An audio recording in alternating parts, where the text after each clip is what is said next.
I arrived at Baxter State Park with my 3 friends on a sunny Friday afternoon. The drive had taken longer than expected, mostly because John insisted on stopping at every outdoors store along the way to check if they had the good gear, whatever that meant. I didn't mind the delays, though I was starting to question why I'd agreed to this trip in the first place. John was the most experienced outdoorsman among us and had planned the whole weekend. He jumped out of his SUV and stretched his arms wide, breathing deeply. "This is it, guys," he said, gesturing to the vast wilderness beyond the small parking area. "Real nature, not that tourist trap crap with designated fire pits and bathroom facilities every quarter mile." Paul laughed as he took his backpack from the trunk. "You say that like toilets are a bad thing. I'm still not sold on digging holes in the ground." "It's part of the experience," John insisted, already checking his map. "We're heading about 6 miles in, off the marked trails." I fixed my backpack, which was already digging into my shoulders. "Off trail? Is that allowed here?" "Technically, yes, but they don't encourage it," John said with a dismissive wave. "That's why we're parking at this secondary lot. Fewer rangers checking in." David, who hadn't talked much on the drive, looked excited. Man, I needed this. A weekend away from emails and Zoom calls before starting the new job. We set off on a marked trail that went through tall pine trees. The afternoon sun came through the branches, making spots of light on the forest floor. After about 2 hours of hiking, John went off the path, checking his compass. "This way," he said confidently. "There's an amazing clearing I found on my last trip." I checked my phone, no signal, as expected. "How much farther?" "Another hour, maybe less," John replied, already pushing ahead. The ground got harder to walk on as we left the main trail. Tree roots and rocks were everywhere, and bushes grew all around us. Paul talked nonstop about breaking up with his girlfriend after dating for 3 years. I'm telling you, I saw it coming, but not like that. Who breaks up with someone over a shared Netflix account dispute? "Maybe it wasn't about the Netflix," David suggested, carefully stepping over a fallen log. "It was the principle of the thing," Paul insisted. "She changed the password after I told her sister she could use it. My own account."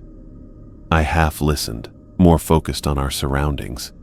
The forest seemed to close in around us the farther we went, trees growing taller and pressing closer together. The afternoon light was fading faster than I'd expected. Everything looked the same to me, endless pine trees and rocky ground.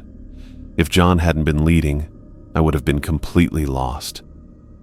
By late afternoon, when my legs were aching and my shoulders hurt from my pack, John finally stopped at the edge of a small clearing. "Here we are," he announced triumphantly. "Home for the weekend." The clearing was maybe 50 feet across, roughly circular, and surrounded by thick pine trees that cut it off from the rest of the forest. A perfect place to camp, or to get murdered without witnesses, my anxious brain helpfully supplied. "This is really remote," I said, dropping my pack with relief. John grinned. "That's the point, Mark. No weekend warriors, no families with screaming kids, just us in the wilderness." We set up our tents around the edge of the clearing. I noticed while hammering in stakes that the ground was really soft, almost spongy with all the old pine needles. It made me wonder how many people had actually been here before us. Not many, I guessed. Once the tents were up, John organized us to collect firewood. "Only dead wood," he instructed. "Nothing green." As I walked at the edge of the clearing picking up fallen branches, I realized how quiet it was. No distant highway sounds, no planes overhead, no voices of other hikers, not even many birds calling. Just the soft sound of pine needles under my boots and the occasional snap of a twig. The silence was weird, like it was too quiet. "You're being paranoid," I mumbled to myself, gathering another armful of sticks. By the time darkness fell, we had a good campfire going in the center of the clearing. John had dug a proper fire pit lined with stones, and the flames made a warm circle of light that didn't quite reach the tree line. Beyond our little island of light, the forest was pitch black. We sat around the fire on logs John had placed as seats. The cooler between us held enough beer for the weekend, and we each grabbed one. The first sip tasted really good after the long hike. "To David's new job," John said, raising his bottle. "Software engineer at, what was it again?" "Meridian Tech," David said with a proud smile. "Finally escaping the startup grind, actual health insurance and everything." "Fancy," Paul teased. "You'll be too good for us peasants soon." David shook his head. "No way. These trips are sacred. Speaking of which, I still can't believe you talked Mark into coming. When was the last time you went camping?" All eyes turned to me. I shrugged, staring into the fire. "Boy Scouts, 6th grade maybe." "And you hated every minute," John laughed. "I remember your mom saying you came home and declared you were an indoor cat." I smiled even though I didn't want to. Still am. "But you guys were so excited about this trip, I figured I'd give the great outdoors another shot." The fire crackled, sending sparks upward to meet the stars now visible in the patch of sky above our clearing. Paul launched into another story about his ex, while David talked about his plans for the extra money from his new job. John occasionally poked at the fire, adding more wood when the flames died down. I stayed mostly quiet, nursing my beer, checking out our surroundings. The darkness beyond our campfire seemed to get deeper as the night went on, and I couldn't shake the feeling that we were being watched. Each time I looked into the trees, I saw nothing but blackness. Then I heard it. A sound from somewhere in the forest. Not close, but clear enough to cut through the night air and Paul's ongoing relationship complaints. It was a strange noise, starting low like a growl, but rising to something between a howl and a scream before stopping suddenly. I sat up straight, looking at the others.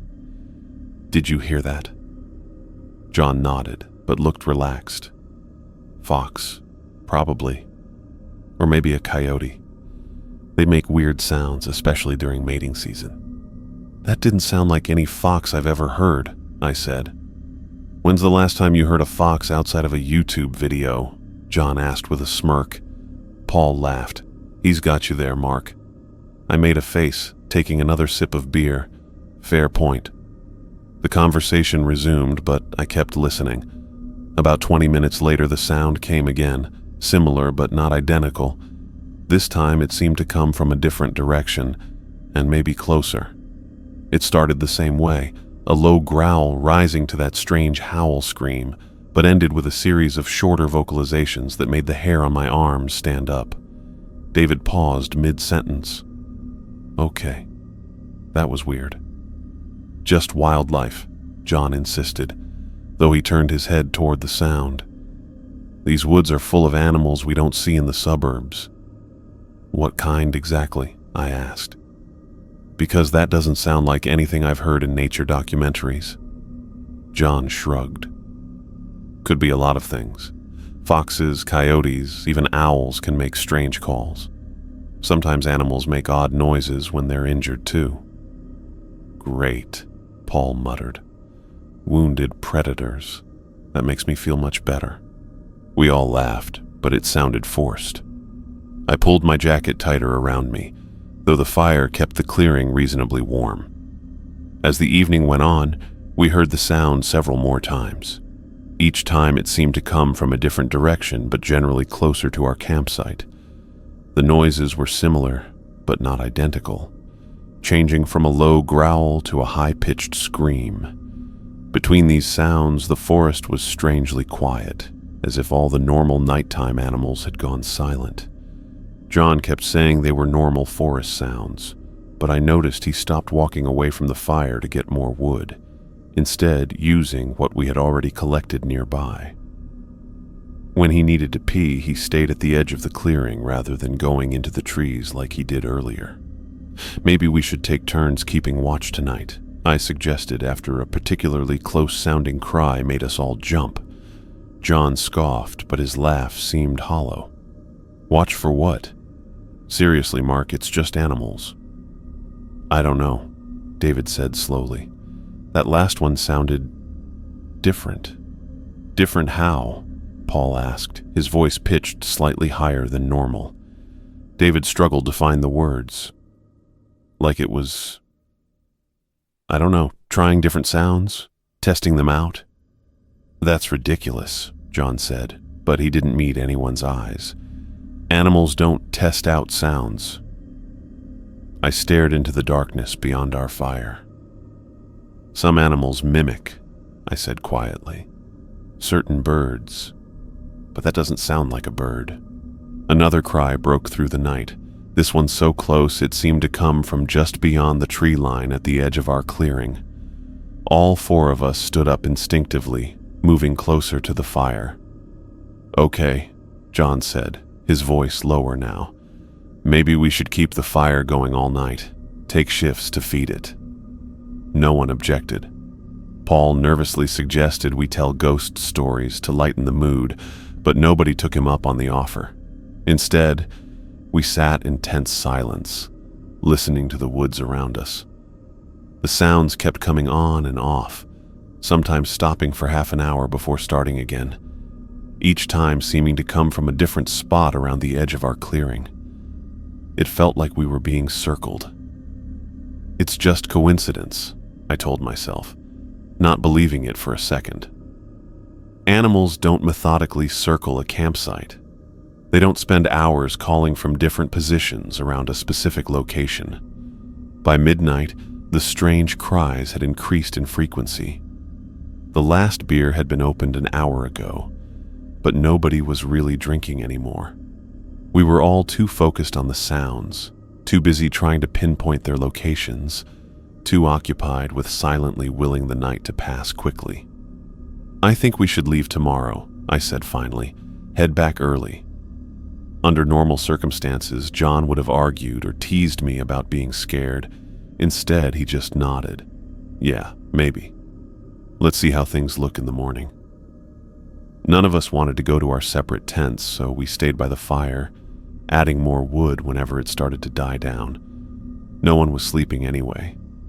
David talked about his new job some more, clearly trying to distract himself. Paul was unusually quiet.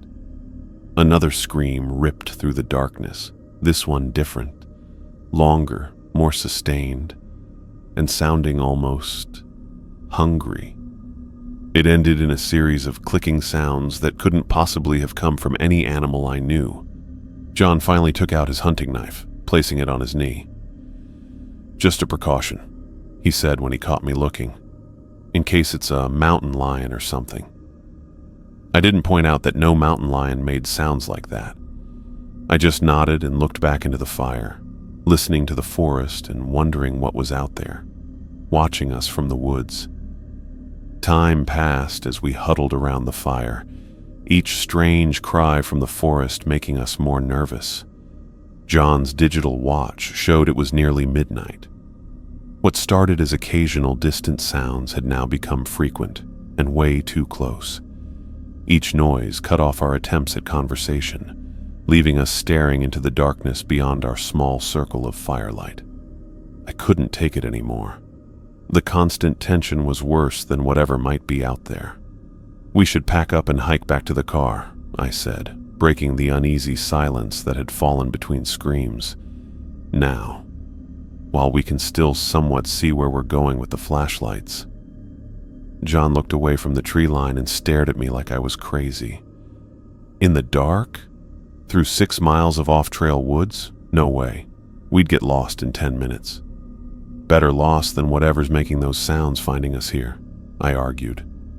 Paul shook his head. John's right, Mark. I don't like those noises either, but stumbling around in pitch-black forest is asking for trouble. I looked to David for support, but he just gave me an apologetic shrug. We should stick together. Morning's only a few hours away. I noticed his hands shaking as he poked at the fire, sending sparks up into the night. He wasn't as confident as he sounded. A few hours is a long time, I muttered, pulling my jacket tighter.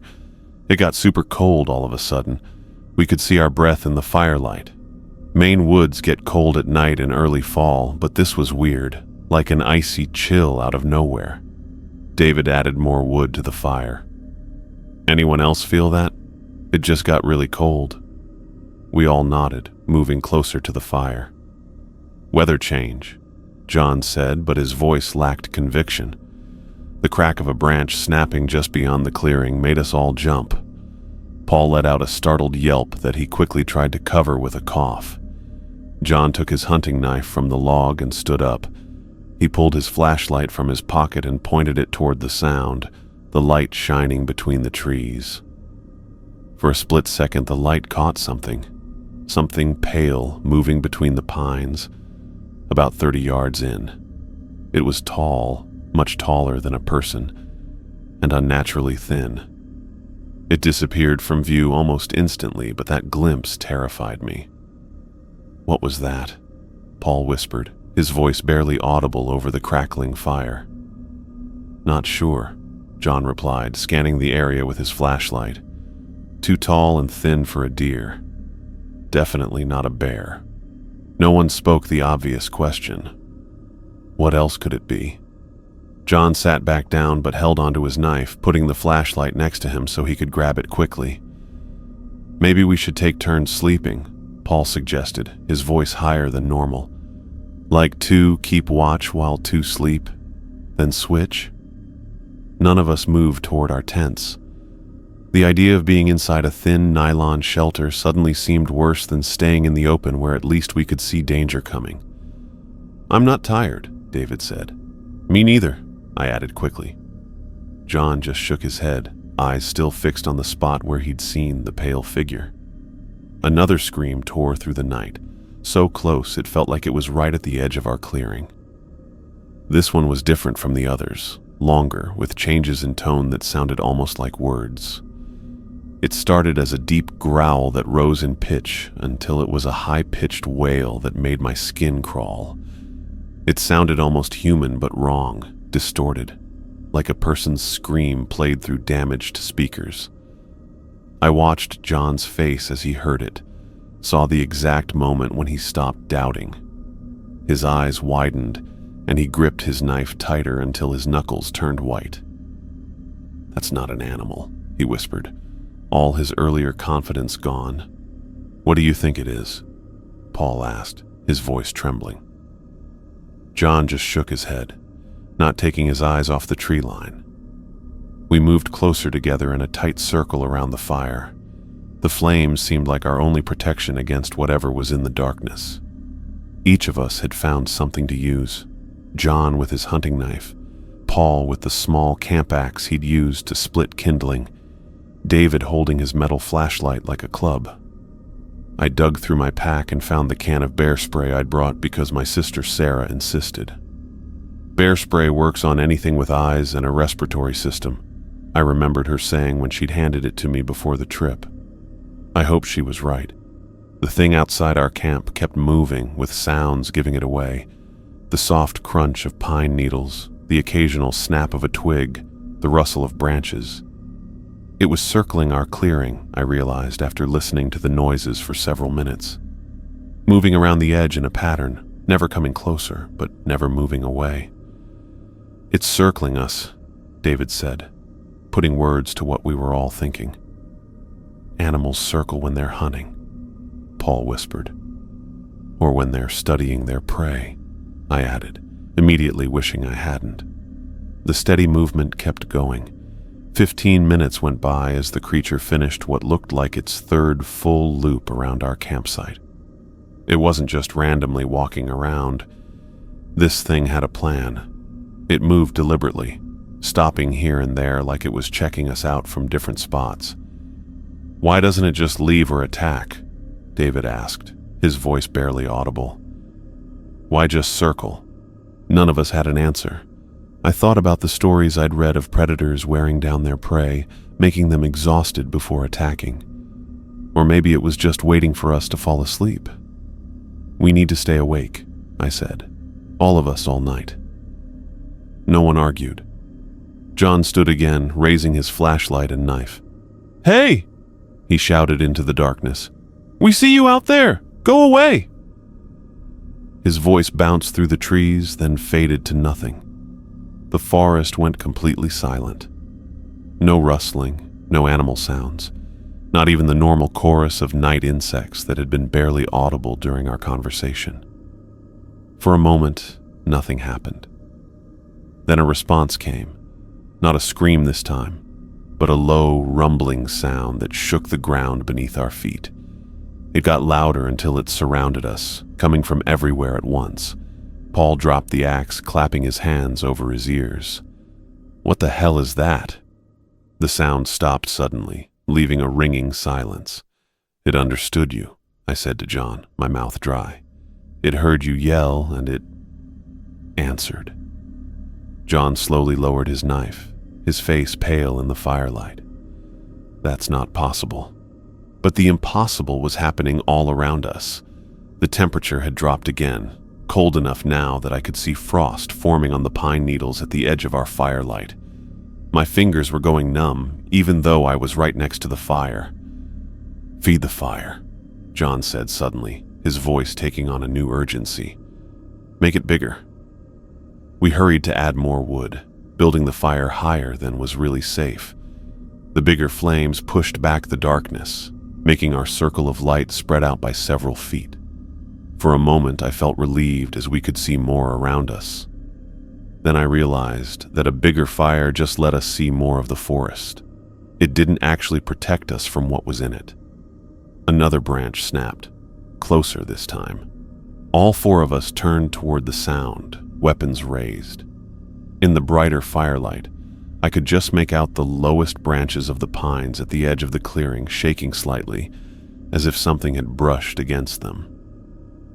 "I think it's testing the boundaries," I said, "seeing how close it can get before we notice." "We should make noise," Paul suggested, his voice cracking. "Scare it off." "I don't think noise is going to scare this thing," David replied, tightening his grip on the flashlight.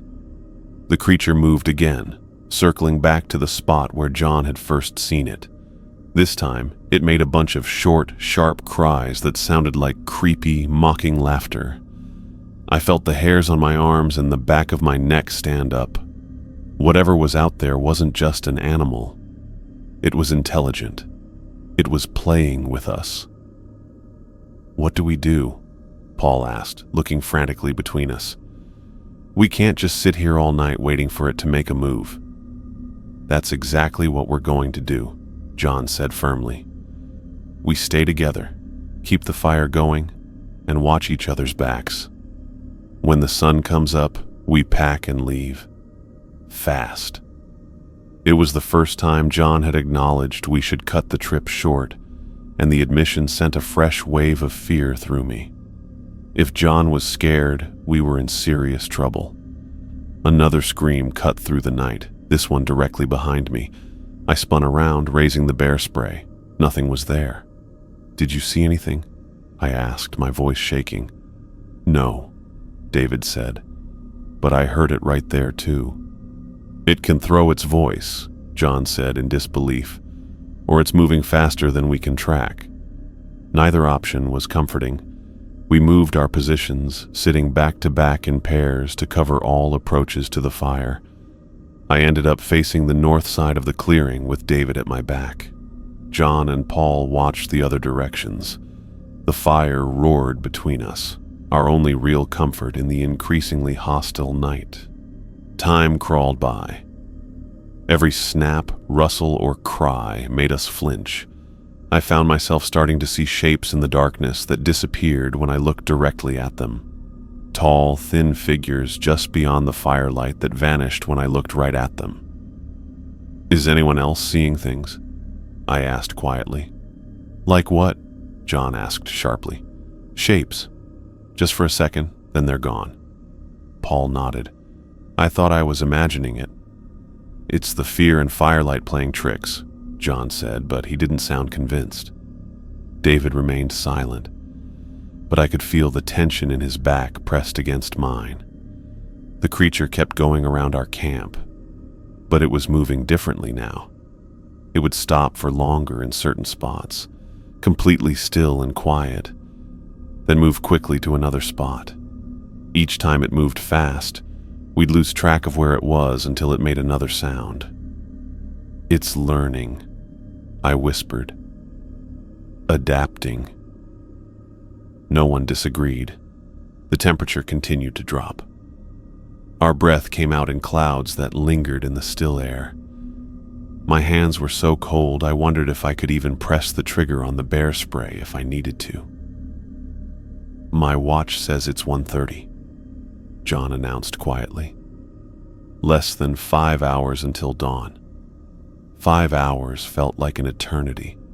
I wasn't sure we could maintain this level of vigilance and fear for that long without breaking. Already my eyes burned from staring into the darkness, and my muscles ached from tension. Another branch snapped, followed by a strange clicking sound that reminded me of insects, but much louder, much closer. "What was that?" Paul hissed. "I don't know," John replied. "But it's new." The clicking continued, moving slowly around the edge of our clearing. When it reached the point directly in front of me, it stopped. I strained my eyes, trying to see into the darkness beyond the firelight. For a brief moment, I thought I saw something. A face, or something like a face, pale and long, with features that seemed to move and change as I looked at them. Then it was gone, leaving me wondering if it had been there at all.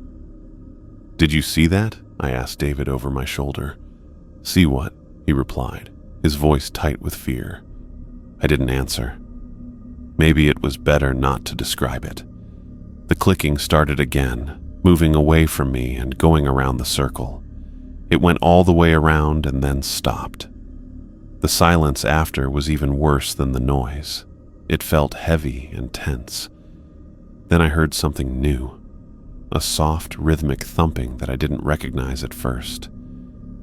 Footsteps. Slow footsteps coming toward our clearing. "It's coming closer," Paul whispered.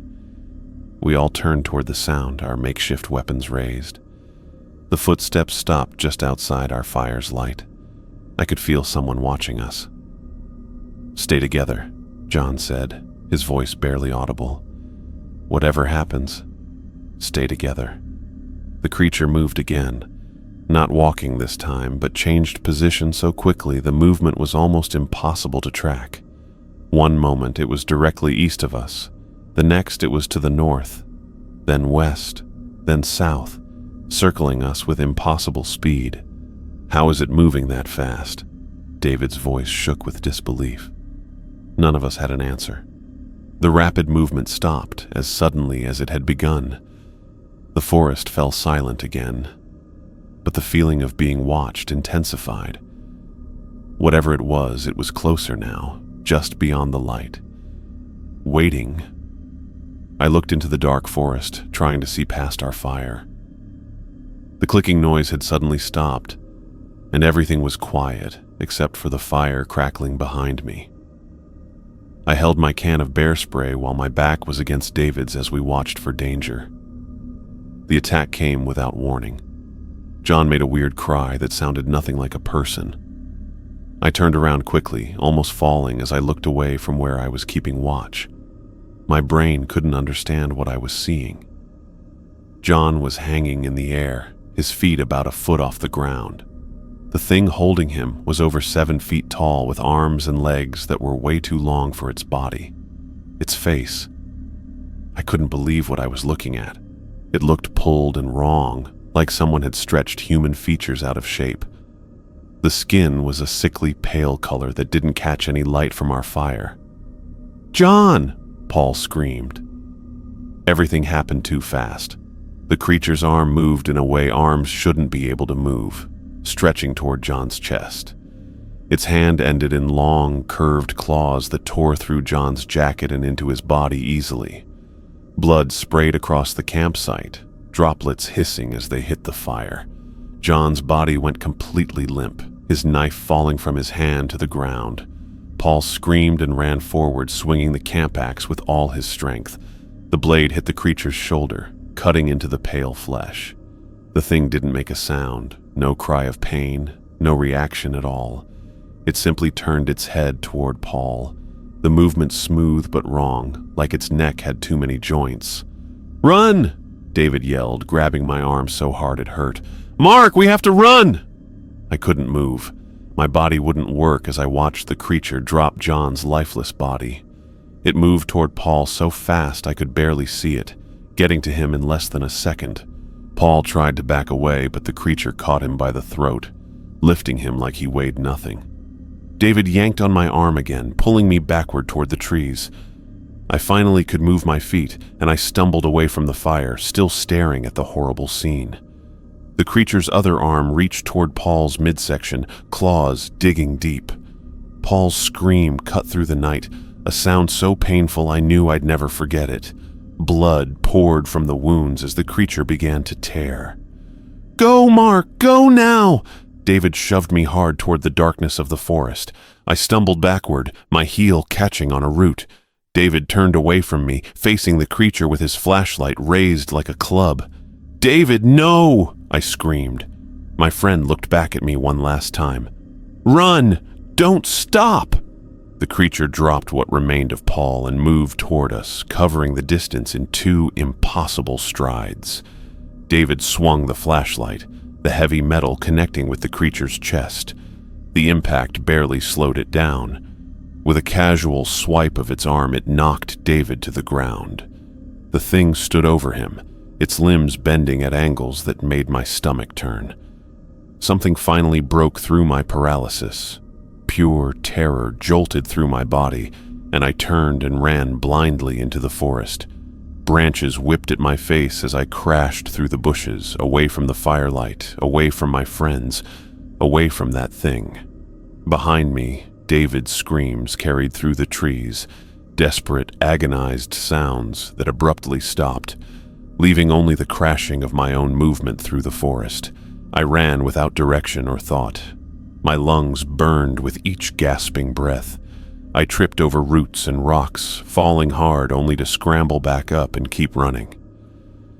Blood ran down my face from where branches had cut my skin, mixing with tears I hadn't realized I was crying. Trees stood tall around me, indistinguishable in the darkness. I had no flashlight, no sense of direction. The only thing that mattered was distance, getting as far away from the campsite as possible. My foot caught on something, a fallen log or large root, and I went down hard, landing face first in the cold forest floor. The impact knocked the wind from my lungs, leaving me gasping and disoriented. For a moment I lay there, unable to move, listening intently for any sound of pursuit. The forest was quiet.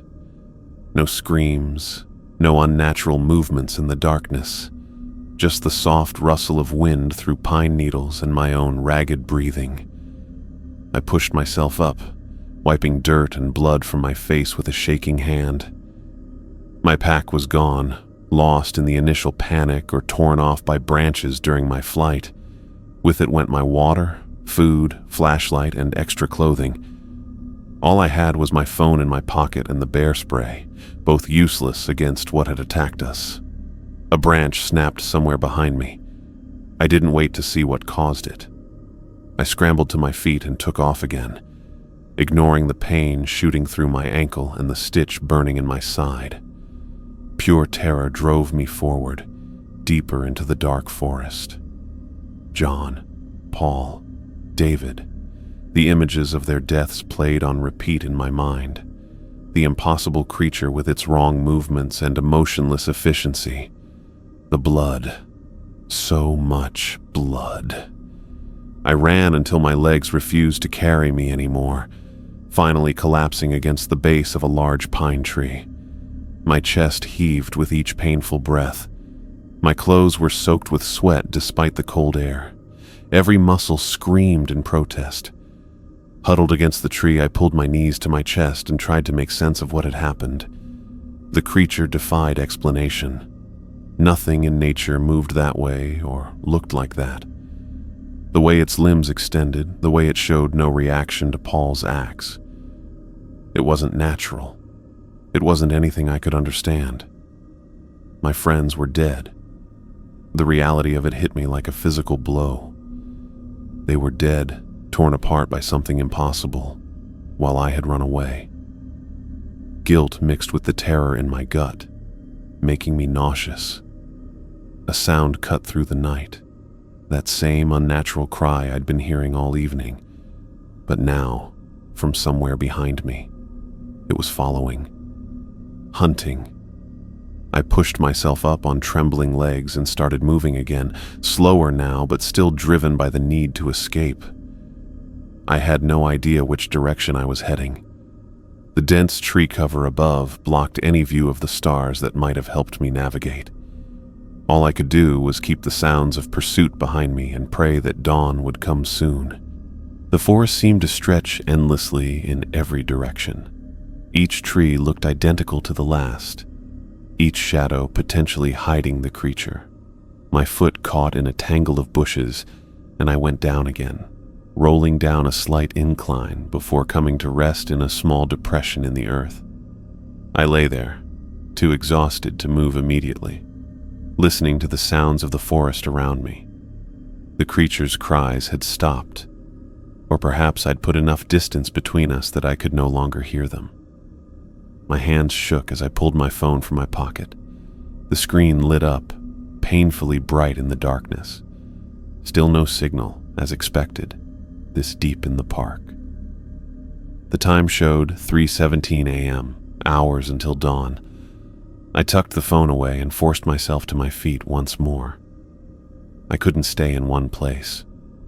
I had to keep moving, had to find my way out of these woods and back to civilization. I had to tell someone what happened, even if they wouldn't believe me. I picked a direction that seemed slightly less dense with trees and started walking, every sense straining for any sign of the creature. The adrenaline that had carried me this far was beginning to fade, leaving me shaky and lightheaded.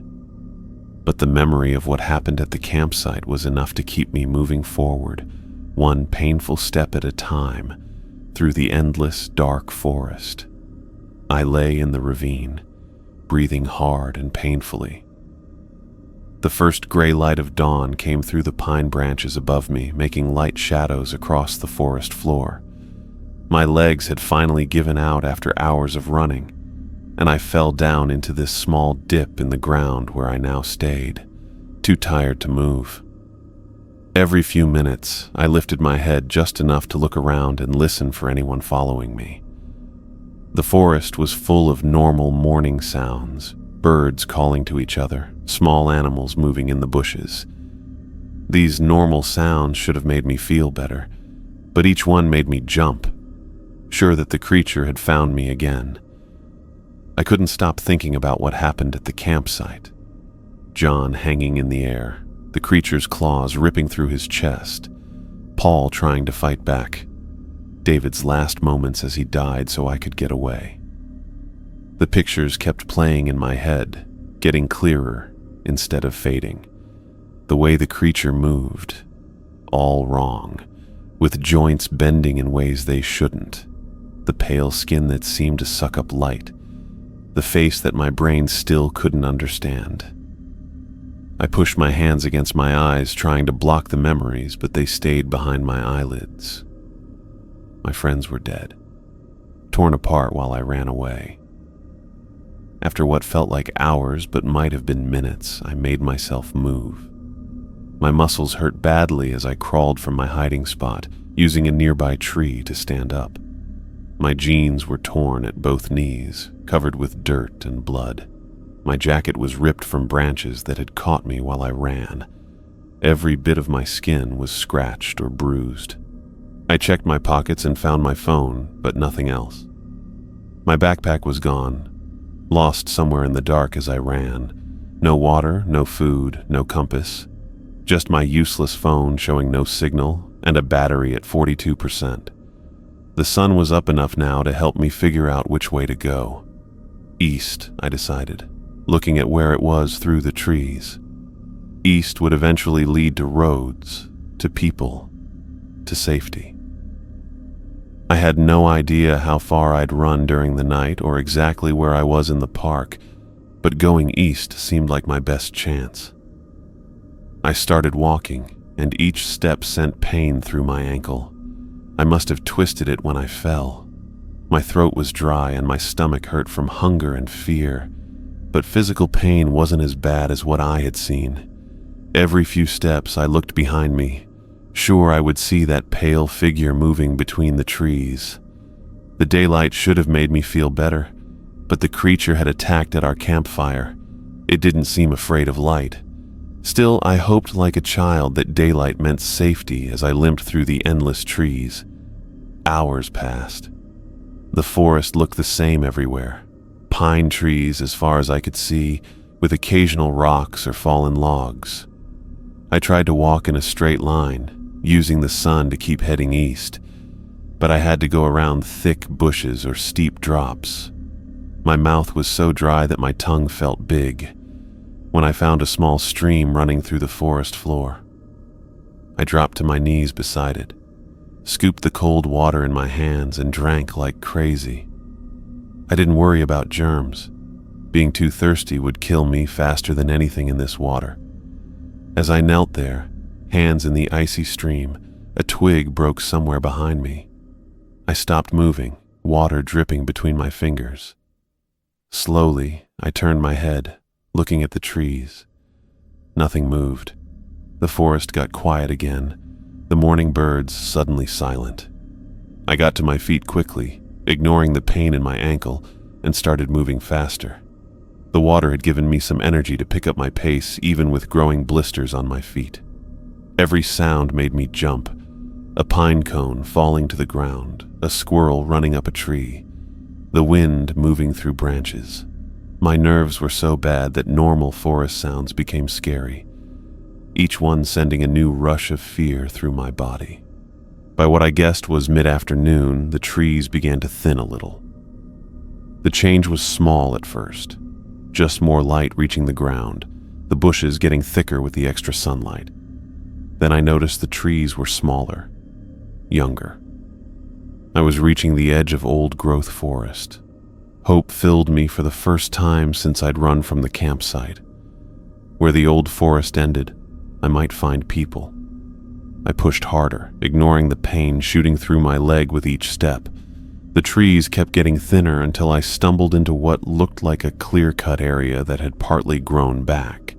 And there, cutting through the new growth, was a dirt road, narrow and bumpy, but definitely a road, a logging road.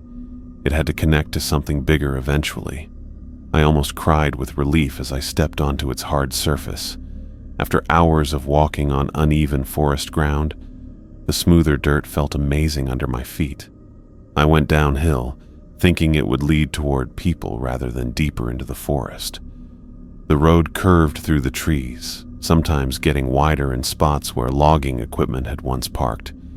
I kept a steady pace, still looking over my shoulder every few minutes. The creature might stick to its own area, like most animals, but I couldn't shake the feeling that it was still out there, following me. The sun was low in the sky when the dirt road finally met asphalt.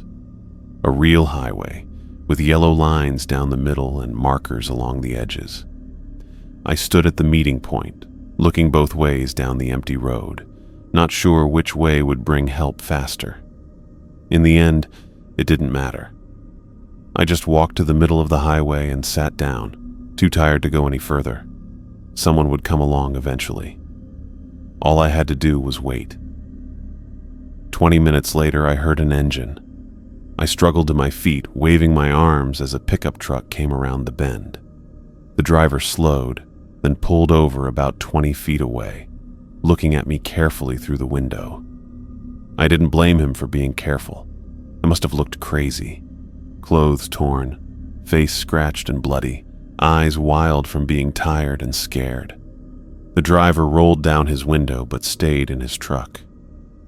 "You okay, buddy?" he called, keeping the engine running. "No," I managed to croak, my voice raw from thirst and disuse. "My friends, they're dead." There was something in the woods. The man's expression changed from wariness to concern. He reached for his phone. "I'm calling 911. You just stay right there." I nodded, sitting back down on the asphalt. I could hear him talking to the emergency dispatcher, describing my condition and location. I barely heard what he was saying. Now that I had reached safety, all the energy that had kept me going was running out, leaving me empty and shaking. The truck driver eventually came over, offering me a bottle of water and a blanket from behind his seat. I drank the water in big gulps while he put the blanket around my shoulders. "Ambulance is on the way," he said, keeping a respectful distance. "You want to tell me what happened?"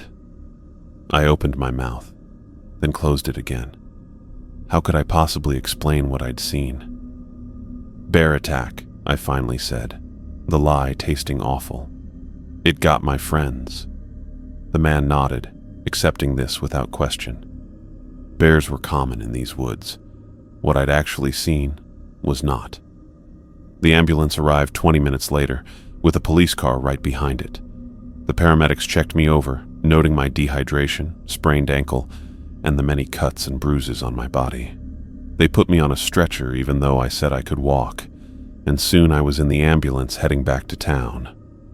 At Millinocket Regional Hospital, they took me to an exam room where doctors cleaned my wounds, put a brace on my ankle, and gave me IV fluids.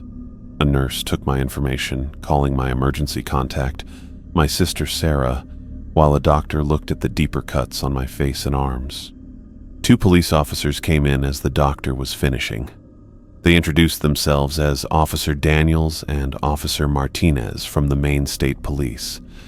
Officer Daniels was older, with gray hair at his temples, and looked like someone who spent lots of time outdoors. Officer Martinez was younger, with her dark hair in a tight bun and a professional expression. "Mr. Wilson," Daniels began, pulling up a chair beside my bed. "We understand you've been through something traumatic. When you're ready, we'd like to hear what happened." I looked between them, knowing how my story would sound. "We were camping," I started, my voice still rough. "Off-trail in Baxter State Park. 4 of us, me, John Thompson, Paul Mitchell, and David Rodriguez." "Where exactly was your campsite?" Martinez asked, notebook in hand. I tried to describe the location as best I could, explaining how John had taken us off the marked trail to a clearing he'd found on a previous trip. The officers gave each other a look that told me they already knew we shouldn't have been camping there. "What happened at the campsite?" Daniels prompted when I fell silent. I took a deep breath. "We were attacked. At night, it killed my friends." "A bear?" Martinez suggested, pen poised above her notebook.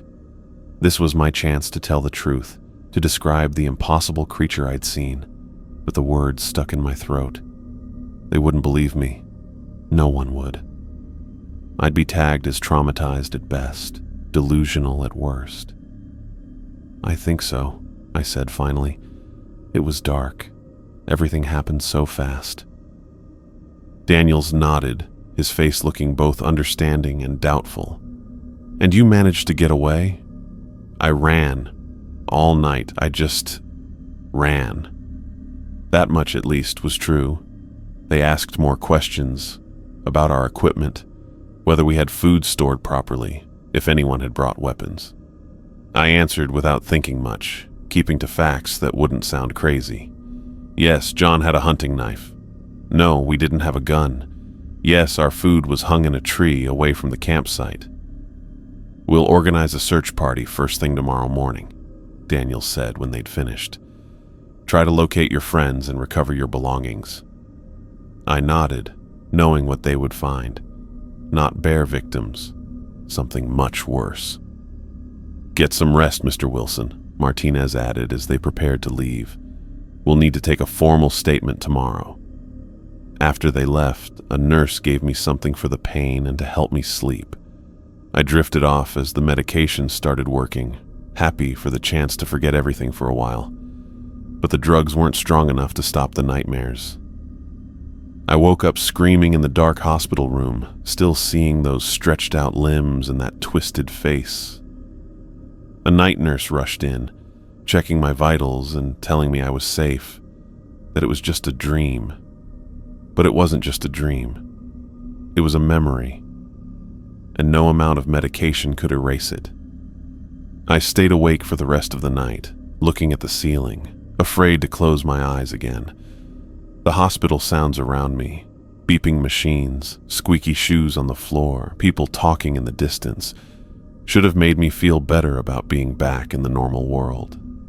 Instead, they seemed weak, like a thin layer of normal life that could break apart any second when faced with the truth about what lived in those woods. Morning came with new staff and a new doctor checking my injuries. He seemed happy with how I was healing and said I might get to leave later that day if I stayed stable. I nodded without really listening. The hospital felt safe in a way nowhere else would. Around 9, I heard some commotion in the hallway. I heard someone I knew arguing with someone at the nurse's station. Then my door flew open and Sarah was there, looking pale with worry, her eyes red from crying or not sleeping or both. "Mark," she breathed, rushing to my bedside. "Oh my God, Mark." She threw her arms around me, careful of the IV but still holding me tight. I started crying as soon as she touched me, the tears finally coming after being in shock for so long. "I drove all night," she said, pulling back to look at my face. "They called me yesterday evening, said there was an accident." Sarah was 5 years younger than me, but in that moment she looked older, her face lined with worry as she saw my injuries. She'd always been the stronger one between us, more practical, more down to earth. I'd never needed that strength more than now. "They're dead," I whispered. "John, Paul, David. They're all dead." She sat on the edge of the bed and took my hand. "The police said it might have been a bear attack. Is that what happened?" I looked into her eyes, seeing nothing but trust and concern. Sarah and I had never lied to each other, not about anything important. But how could I tell her what I'd seen? How could I describe a creature that shouldn't exist? "It wasn't a bear," I said finally, my voice barely audible. "What was it then?" she asked, squeezing my hand. I tried to find the words to explain the impossible thing that had attacked us. It looked almost human, but wrong. Too tall, too thin. Its arms and legs moved in ways they shouldn't be able to move. Its face. I shuddered, unable to continue. Sarah didn't interrupt, didn't tell me I was confused or traumatized. She just waited, her hand steady around mine. "It killed them so easily," I continued after a moment. "Tore them apart like they were nothing. David, he stayed behind so I could get away. He sacrificed himself for me." Tears ran down my face, but I couldn't stop talking. I told her everything. The weird noises we'd heard all evening, how the creature had circled our camp, moved super fast, and thrown its voice to trick us. I described the attack so clearly that Sarah turned pale, but she didn't look away or brush off what I was saying. When I finally stopped talking, worn out from telling the story, she stayed quiet for a while. "I believe you," she said at last. 3 simple words, but they broke something open inside me. Someone believed me. I wasn't alone with this nightmare anymore. "The police won't," I said. "No one will." "It doesn't matter," Sarah replied, her voice firm. "I do, and we'll figure this out together." She stayed with me for the rest of the morning, holding my hand through the police interviews, where I stuck to my bear attack story and the doctor's final examination. When they let me go that afternoon, she helped me into her car and drove us to a motel on the outskirts of town. I couldn't face the long drive back to Boston yet, and we both knew I needed time to process what had happened. In the motel room, with its generic paintings and slightly musty smell, I sat on the edge of the bed while Sarah unpacked the few toiletries and clothes she'd brought for me. Her normal actions, hanging shirts in the closet, putting toothbrush and deodorant in the bathroom, seemed unreal compared to my awful memories. "The search party will have reached the campsite by now," I said, checking the time on the bedside clock. Sarah paused in her unpacking. "What do you think they'll find?" I shook my head. "Bodies. What's left of them, but they'll blame it on animals. Bears, wolves, scavengers. They'll say we did something wrong, stored food improperly, surprised a mother with cubs. They'll find a rational explanation because the truth is too impossible." She sat beside me on the bed. "Then we find the truth ourselves. If this thing is real, there must be evidence. Other attacks, other sightings." I looked at her, surprised by her practical approach. "You really believe me?" "Of course I do," she said simply. "You're my brother. You don't make things up, and you're not crazy. If you say you saw something inhuman in those woods, then that's what you saw." For the first time since leaving the forest, I felt a bit of peace. Sarah believed me, and maybe, with her help, I could find answers about what had killed my friends and why I had been allowed to escape. 3 days passed in a blur of medication, nightmares, and brief moments of clarity. The hospital room became my entire world. Its beige walls, the constant beeping of monitors, and the quiet talks of medical staff outside my door. Sarah stayed with me as much as they would allow, sleeping in the uncomfortable visitor's chair. I kept telling her to get a proper bed at a nearby motel, but she wouldn't listen. I was picking at a bland hospital lunch when a knock came at my door. A tall man with salt and pepper hair entered. He wore a dark green uniform with a search and rescue patch on the shoulder. "Mr. Wilson, I'm Michael Cooper, team leader with Baxter State Park Search and Rescue." His voice was deep and measured, the kind that would remain calm during an emergency. "Mind if I sit down?" I nodded, pushing away the half-eaten meal. Sarah sat up in her chair and held my hand on the bed. Michael sat down in the other visitor's chair, took off his cap and put it on his knee. "I wanted to come in person to tell you that we finished our search." He paused and looked at me. "We found the remains of your friends at the campsite." Even though I knew, had known since I ran away through the darkness, hearing it confirmed made it real in a way it hadn't been before. My throat tightened. "I'm very sorry for your loss," Michael continued. "The official report has been filed with the state police. They've listed the cause as a bear attack." Sarah's hand tightened around mine. I stared at Michael, looking at his face. There was something in his expression, a hesitation, a doubt, that caught my attention. "Thank you for telling me in person," I managed to say. Michael nodded, looking toward the door like he was checking if it was closed. He leaned forward a bit. "Mr. Wilson, I'd like to speak with you privately, if that's all right." Sarah started to get up, but I held on to her hand. "My sister stays. Anything you need to say, you can say in front of her." Michael looked at us both for a moment before nodding. "Fair enough."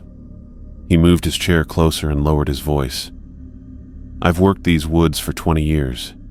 Been on more search and rescue operations than I can count. Bear attacks, lost hikers, climbing accidents. I've seen it all." He looked straight at me. Never seen a bear do that to a human body. The monitor beside my bed beeped faster. Michael reached into his pocket and pulled out his phone. "I took these myself, before the official team arrived. They won't be in any report." He swiped through several photos before handing me the phone. The screen showed a clear image of a track pressed into soft earth. It was large, much larger than a human footprint, with what looked like long toes ending in sharp points. It wasn't a bear track. It wasn't anything I recognized. "Found these all around the perimeter of your campsite," Michael said quietly. "They don't match any known wildlife in the region. Not bear, not moose, not anything in our reference guides. I handed the phone to Sarah, who looked at the image with narrowed eyes. "Did you tell the police?" I asked. Michael took his phone back and put it away. "Tried to. The senior officer said it was probably just messed up bear tracks, maybe mixed with coyote prints. Said I should stick to finding people, not identifying wildlife." His jaw clenched. 20 years in these woods, and they think I can't identify a bear track. "I didn't see a bear," I said, the words coming out before I could stop them. Michael's look sharpened. "What did you see, Mr. Wilson?" I looked at Sarah, who gave me a small nod of encouragement. "Something not natural," I said carefully. "Tall, thin, moved wrong.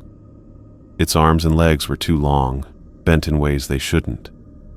I swallowed hard. Its face was distorted, like someone had taken human features and stretched them. I expected disbelief, maybe even concern for my mental state. Instead, Michael nodded slowly. "These woods have stories," he said. "Old stories that most people dismiss. But when you spend enough time out there, you start to wonder." He stood up, placing his cap back on his head. "You're being released tomorrow, right?" "That's what they tell me," I confirmed. "Be careful, Mr. Wilson. Whatever you saw out there, I don't think it's done with you." With that scary warning, he nodded to Sarah and left, closing the door quietly behind him. Sarah and I sat in silence for a while. "He believed you," she finally said. "Yeah." I leaned back against the pillows, exhausted, despite having done nothing but lie in bed for days. "He did." The next morning, I was sent home with pain meds and sleeping pills. The doctor told me to see a therapist for possible PTSD and gave me a referral that I stuffed in my pocket, knowing I wouldn't use it. How could I tell a therapist what I'd seen without being called crazy? Sarah drove us to a motel outside Millinocket, a one-story building where all the rooms faced the parking lot. The place was clean but old-fashioned, with wood paneling and bedspreads straight out of the 90s. "It's just for a few days," Sarah said as she unlocked the door to our room, "until you feel up to making the drive back to Boston." I nodded, though the thought of returning to my apartment, to my normal life, seemed impossible. How could I go back to software development and weekend brunches after what I'd seen? How could I explain to coworkers and friends why John, Paul, and David wouldn't be around anymore? The room had 2 queen beds, a small table with chairs by the window, and the standard motel bathroom. Sarah had already brought in the bag she packed for me at home and placed it on the bed nearest the door. "I'll go grab us some food," she said. "You should rest." But rest wouldn't come. After Sarah left, I sat on the edge of the bed, staring at the wall.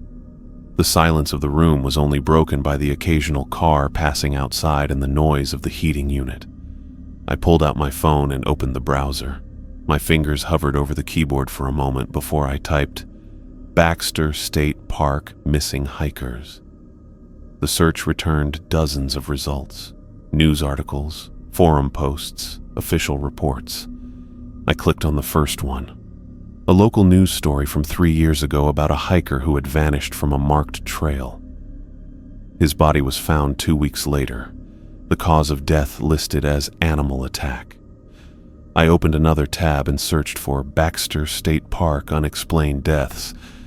More results, going back decades. I began reading, making notes on the motel notepad. By the time Sarah returned with takeout containers of pasta, I had filled several pages with dates, names, and locations. A pattern was showing up, one that freaked me out. "What's all this?" Sarah asked, setting the food on the table. I joined her, spreading out my notes. There have been at least 17 unexplained disappearances or deaths in the same general area of the park over the past 50 years. Bodies found with injuries that don't match typical animal attacks. Hikers who vanished without a trace from marked trails. Sarah opened the containers and I could smell garlic and tomato sauce. You think they're connected to what attacked you? Has to be. I pointed to one of my notes. Look at this one from 1997. 2 campers found dead, a third missing and never recovered. The report mentions unusual tracks at the scene that couldn't be identified. Sarah pushed a container toward me. Eat while you talk. You need to keep up your strength. I took a few mechanical bites, barely tasting the food. There's a name that keeps coming up in these articles. A forest ranger named Jessica Parker. She was involved in at least 3 of these incidents, quoted in the news stories. You want to talk to her? Sarah said. It wasn't a question. I nodded. She might know something, might have seen something like what I saw. Sarah didn't try to talk me out of it. Instead, she pulled out her own phone. Let me see if I can find her contact information. We spent the rest of the evening researching, eating cold pasta as we worked. Sarah found a current listing for Jessica Parker in the Baxter State Park Ranger Directory. I called the main office, but they wouldn't give out her personal number, only confirming she was still employed there. We'll have to go through official channels, Sarah said. But I had another idea. In one of the news articles, Jessica had been photographed outside a diner in Millinocket, the Pine Tree Cafe. Local place, probably a regular hangout for park employees. We'll try the diner tomorrow, I decided. Maybe someone there knows how to reach her. That night, I couldn't sleep even though Sarah was knocked out next to me. Every time I closed my eyes, I kept seeing that creature. How it moved in that weird way. Its twisted face. I saw John hanging in the air, Paul trying to fight it off with the camp axe, and David giving up his life so I could get away. Around 3 a.m, I gave up trying to sleep. I went to the table by the window and used my phone light to keep researching. I started looking beyond just Baxter State Park, checking for similar stuff happening in other parts of northern Maine. I found more stories. Hikers found dead with weird injuries, hunters who disappeared completely, campers talking about strange noises and tracks. Most people wrote them off as bear attacks, accidents, or people dying from the weather. But reading carefully, I started seeing a pattern across the whole region. By morning, my eyes hurt from being so tired, but I had filled my notepad. When Sarah woke up, she found me still sitting at the table with all my creepy research spread out. "Did you sleep at all?" she asked, concern etching her face. I shook my head. Couldn't. She sat across from me looking at my notes with a worried expression. "Mark, this goes back almost 100 years. I know." I rubbed my eyes. Whatever this thing is, it's been hunting in these woods for generations. And somehow no one talks about it. The attacks get reported as bears or accidents and life goes on. Sarah squeezed my hand. "Let's get some coffee in you, then we'll head to that diner and see if we can find your ranger." The Pine Tree Cafe was exactly what I expected. A small town diner with vinyl booths, a counter with spinning stools, and the smell of coffee and bacon filling everything. A bell rang as we walked in, and several people looked at us, clearly outsiders in this local place. We took a booth near the back where we could see the door. A middle-aged waitress brought us menus and coffee without being asked. Her name tag said, Darlene. "Just passing through?" she asked as she poured. "Actually, we're looking for someone," Sarah said. "Jessica Parker? She's a forest ranger at Baxter." Darlene's expression changed a bit. Her eyes tightened slightly. "Jess comes in most mornings around 9 for breakfast. Should be here any minute if she's sticking to her usual time." "Thank you," I said. "We'd appreciate it if you didn't mention we're waiting for her. It's a sensitive matter." Darlene gave me a long look, then nodded. "None of my business. You want to order while you wait?" We ordered simple breakfasts, more to justify our presence than from hunger. As we waited, I watched the door, feeling nervous. What if Jessica refused to talk to us? What if my suspicions were wrong and she knew nothing about the creature? At 9:05, the bell above the door jingled again. A woman in a forest ranger uniform entered. She looked to be in her mid-30s. Her eyes looked around the diner before she took her usual seat at the counter. "That's her," I whispered to Sarah. "How do you want to approach this?" Sarah asked. I considered for a moment. Directly, but privately. We waited until Jessica had ordered and got her coffee. Then I stood up and went to the counter. I took the stool next to her, and I could tell she tensed up a bit when I sat down. "Jessica Parker?" I kept my voice low. She turned to look at me, wariness in her green eyes. "Who's asking?" "My name is Mark Wilson. 3 days ago I was camping in Baxter State Park with 3 friends. I'm the only one who made it out alive." Recognition showed on her face. "The bear attack. It's been all over the local news." "It wasn't a bear," I said simply. Jessica's hand tightened around her coffee mug. She glanced around the diner, then back at me. "This isn't the place for this conversation. Then let's find a place that is." She studied me for a long moment, then nodded once. "Give me 15 minutes to eat, then we can talk in my truck." I returned to our booth where Sarah was watching closely. "She'll talk to us," I said, "after she eats." We finished our own breakfast in tense silence, paying the bill while Jessica was still at the counter. When she finally stood and went toward the door, she didn't look our way, but I caught the slight tilt of her head, a signal to follow.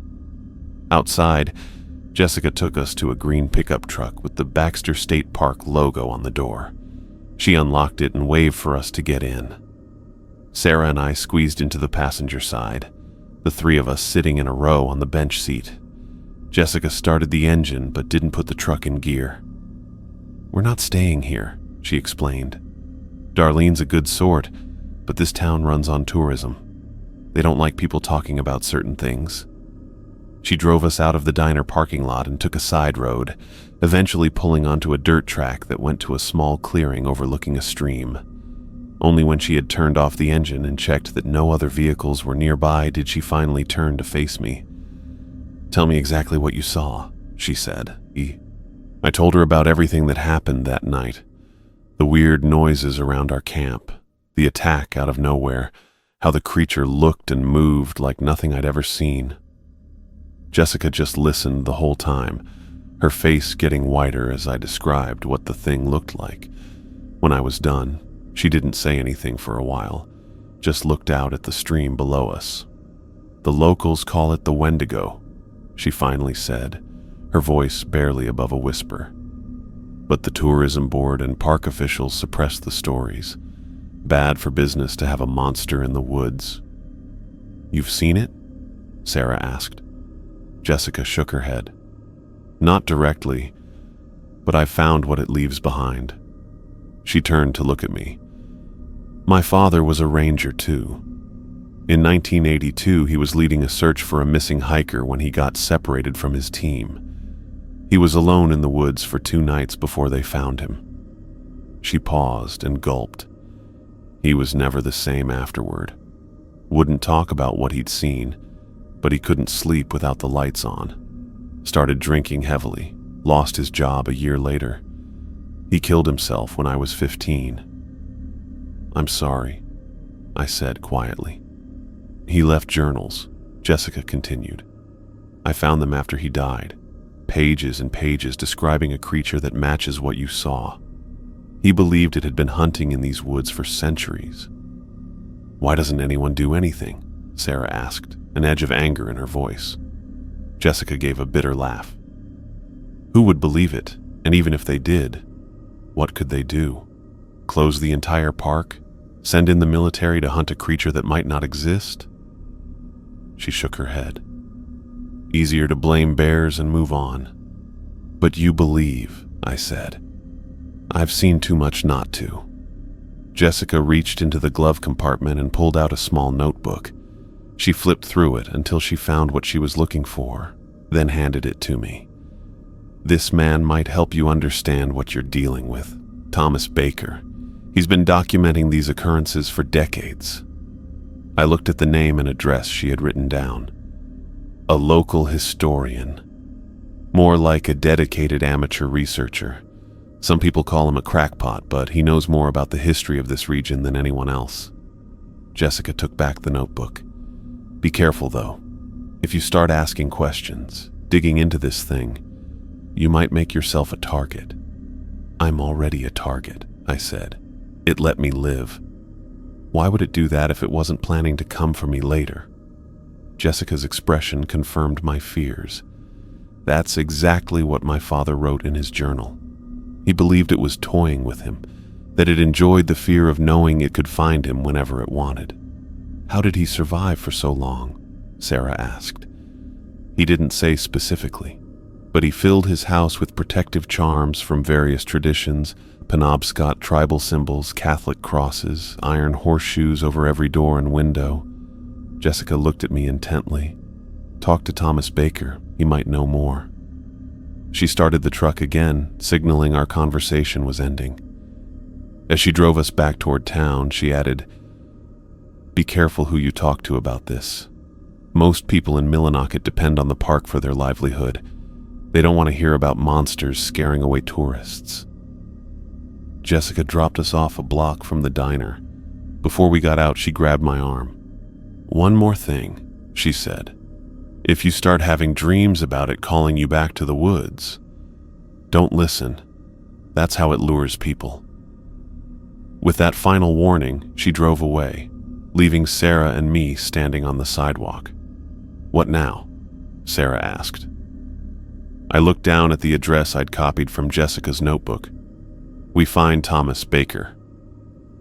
I followed the directions on the scrap of paper Jessica had given us, guiding Sarah down a narrow dirt road that cut through thick pine forest. The road got rougher the further we drove until it was little more than 2 tire tracks going through the brush. After nearly missing the turnoff, marked only by an old mailbox with no name, we found ourselves approaching a small cabin back among the trees. "This is it," I said, checking the address one last time. The cabin looked like it was part of the forest. Its log walls had darkened over time, and the metal roof was spotted with rust and pine needles. Smoke came from a stone chimney, the only sign someone might be home. Sarah parked beside a very old pickup truck that had more rust than paint. "Are you sure about this?" she asked, looking at the isolated cabin. "No," I admitted. "But what choice do I have?" We approached the front porch, and the wooden boards creaked under our weight. Before I could knock, the door swung open. An old man stood there with white hair and a beard. He was thin but muscular, with deep lines on his face and bright blue eyes that looked alert. "Been expecting you," he said, his voice rough but strong. Word travels fast when strangers start asking questions about things folks don't like to discuss. "Mr. Baker?" I asked. "Thomas Baker?" He nodded once. "Jessica called. Said you'd be coming." He stepped back from the doorway. "Well, don't just stand there letting the heat out." Sarah and I looked at each other before going inside. The cabin was smaller than it looked from outside, and every surface was covered with papers, books, maps, and newspaper clippings pinned to the walls. A wood stove in the corner made the place nice and warm compared to the cold fall air. "Sit," Thomas said, gesturing to a small table with 3 chairs. "Coffee's hot." He poured 3 mugs from an old percolator on the stove without asking if we wanted any. I took the offered cup. Thomas sat in a chair across from me and stared at me intensely. "You're the one who got away," he said. It wasn't a question. "Yes," I replied. "My name is Mark Wilson. This is my sister, Sarah." Thomas nodded to Sarah but kept his focus on me. "Tell me everything. Don't leave anything out, no matter how strange it might sound." So I did. I recounted the entire experience from the beginning. The hike-off trail, the strange clearing, the sounds that circled our camp throughout the evening. I described the attack in detail, forcing myself to remember every horrific moment. John suspended in the air, Paul's attempt to fight back, David's sacrifice. I explained how I had run through the night, certain the creature was following me, playing with me. Throughout my account, Thomas stayed quiet. He didn't interrupt or ask questions, just listened really closely in a way that made me nervous. When I finally finished, the cabin was quiet except for the occasional pop from the wood stove. Thomas took a long sip of his coffee, then set the mug down carefully. "You survived," he said finally. "Not many do." He got up and walked to a bookshelf packed with books. After looking around for a moment, he pulled out an old journal. He came back to the table and put it between us. The Penobscot tribe had legends about a creature that hunted in these woods, he explained, opening the journal to reveal pages of handwritten notes and sketches. They called it by a different name, but the description matches what you saw. He turned the journal toward me. The page showed a drawing from the 1800s of a tall, skinny, human-like shape with super long arms and legs. The face was partly hidden, but what I could see matched the weird face I remembered all too well. My hand shook as I touched the edge of the page. "This is it," I whispered. "This is exactly what I saw." Thomas nodded, turning to another page. According to the stories, the creature was once human, but changed after eating people during a harsh winter. It now isn't fully alive or dead, feeding on human flesh and fear. Sarah leaned forward, looking at the journal. "If these stories are so old, why haven't more people seen it? Why isn't it common knowledge?" Thomas gave a bitter laugh. "Oh, people have seen it, more than you'd think." He pointed to the walls around us, which I now realized were covered with newspaper clippings, maps marked with red pins, and handwritten accounts. I've been tracking incidents for over 50 years, bear attacks, missing hikers, unexplained deaths, most of them in the same part of the park. He stood and moved to a large map pinned to the wall. Red markers dotted a specific area, creating a scary pattern. "It stays in one area instead of moving around," he explained. "That's why the attacks happen in the same region. It has an area it thinks belongs to it." I joined him at the map, recognizing the area where our campsite had been. "Why doesn't anyone connect these incidents? There are so many." "People see what they want to see," Thomas said simply. "Bears are real.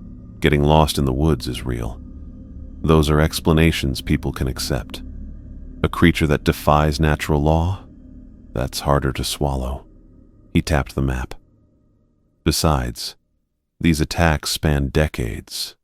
Different rangers, different police officers handling each case. No one person sees the whole pattern. Except me. And Jessica," Sarah added. Thomas nodded. "Jessica understands. Her father saw it too back in '82. Drove him to drink, then to suicide." I sat back down, feeling shaky. What does it want? Why did it let me live when it killed my friends? Thomas was quiet for a moment, looking at me. The Penobscot believed it feeds on fear as much as flesh. A dead victim provides one meal. A survivor who lives in terror provides sustenance for much longer. I felt a shiver. So it's... what? Saving me for later? Perhaps. Thomas returned to his chair. Or perhaps it's something else. Sometimes it seems to select certain people. Let them go for reasons we don't understand. Like Jessica's father, Sarah said. Thomas nodded. And others before him. Some never see it again. Others... He stopped talking, not finishing his thought. "How do we kill it?" I asked bluntly. Thomas raised an eyebrow. "Kill it? Boy, people have been trying to kill it for centuries. The Penobscot had rituals, protective measures. White settlers tried hunting it with guns and dogs. Nothing worked. Something has to work, I insisted. It's physical. I saw Paul hit it with an axe. It bled. Being able to bleed doesn't mean it can die, at least not by conventional means. Thomas flipped through his journal again, stopping at a page covered with symbols I didn't recognize. The Penobscot believed it could be weakened by certain rituals, certain materials. White ashwood, silver, specific herbs burned in specific combinations. He looked up at me with a serious face. But weakening isn't killing. And hunting this thing means going back into its territory, where it has every advantage. I can't just do nothing, I said, my voice rising. It killed my friends. It's killed others. It'll kill again. Thomas looked at me for a while. You're right about that. It will kill again. He closed his journal and stood up. Let me show you something. He took us to a back room of the cabin that was a small office. While the main room was messy, this one was super organized. Filing cabinets were against one wall with each drawer labeled by year. On the desk was a computer that looked really modern compared to the old-fashioned stuff in the rest of the cabin. Thomas opened one of the filing cabinets and took out a folder. 1973. A group of college students on a weekend hiking trip. 4 went in, 1 came out. He put the folder on the desk and opened another drawer. 1988. A family of 5 camping. Parents and 2 children killed. 1 child survived. He put another folder on top of the first one. He kept pulling out folders and making a pile on the desk. 1995, 2002, 2008, 2014, 2019.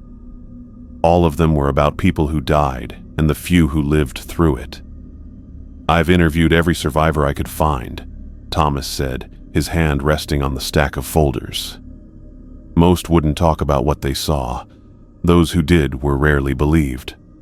Some ended up in psychiatric facilities.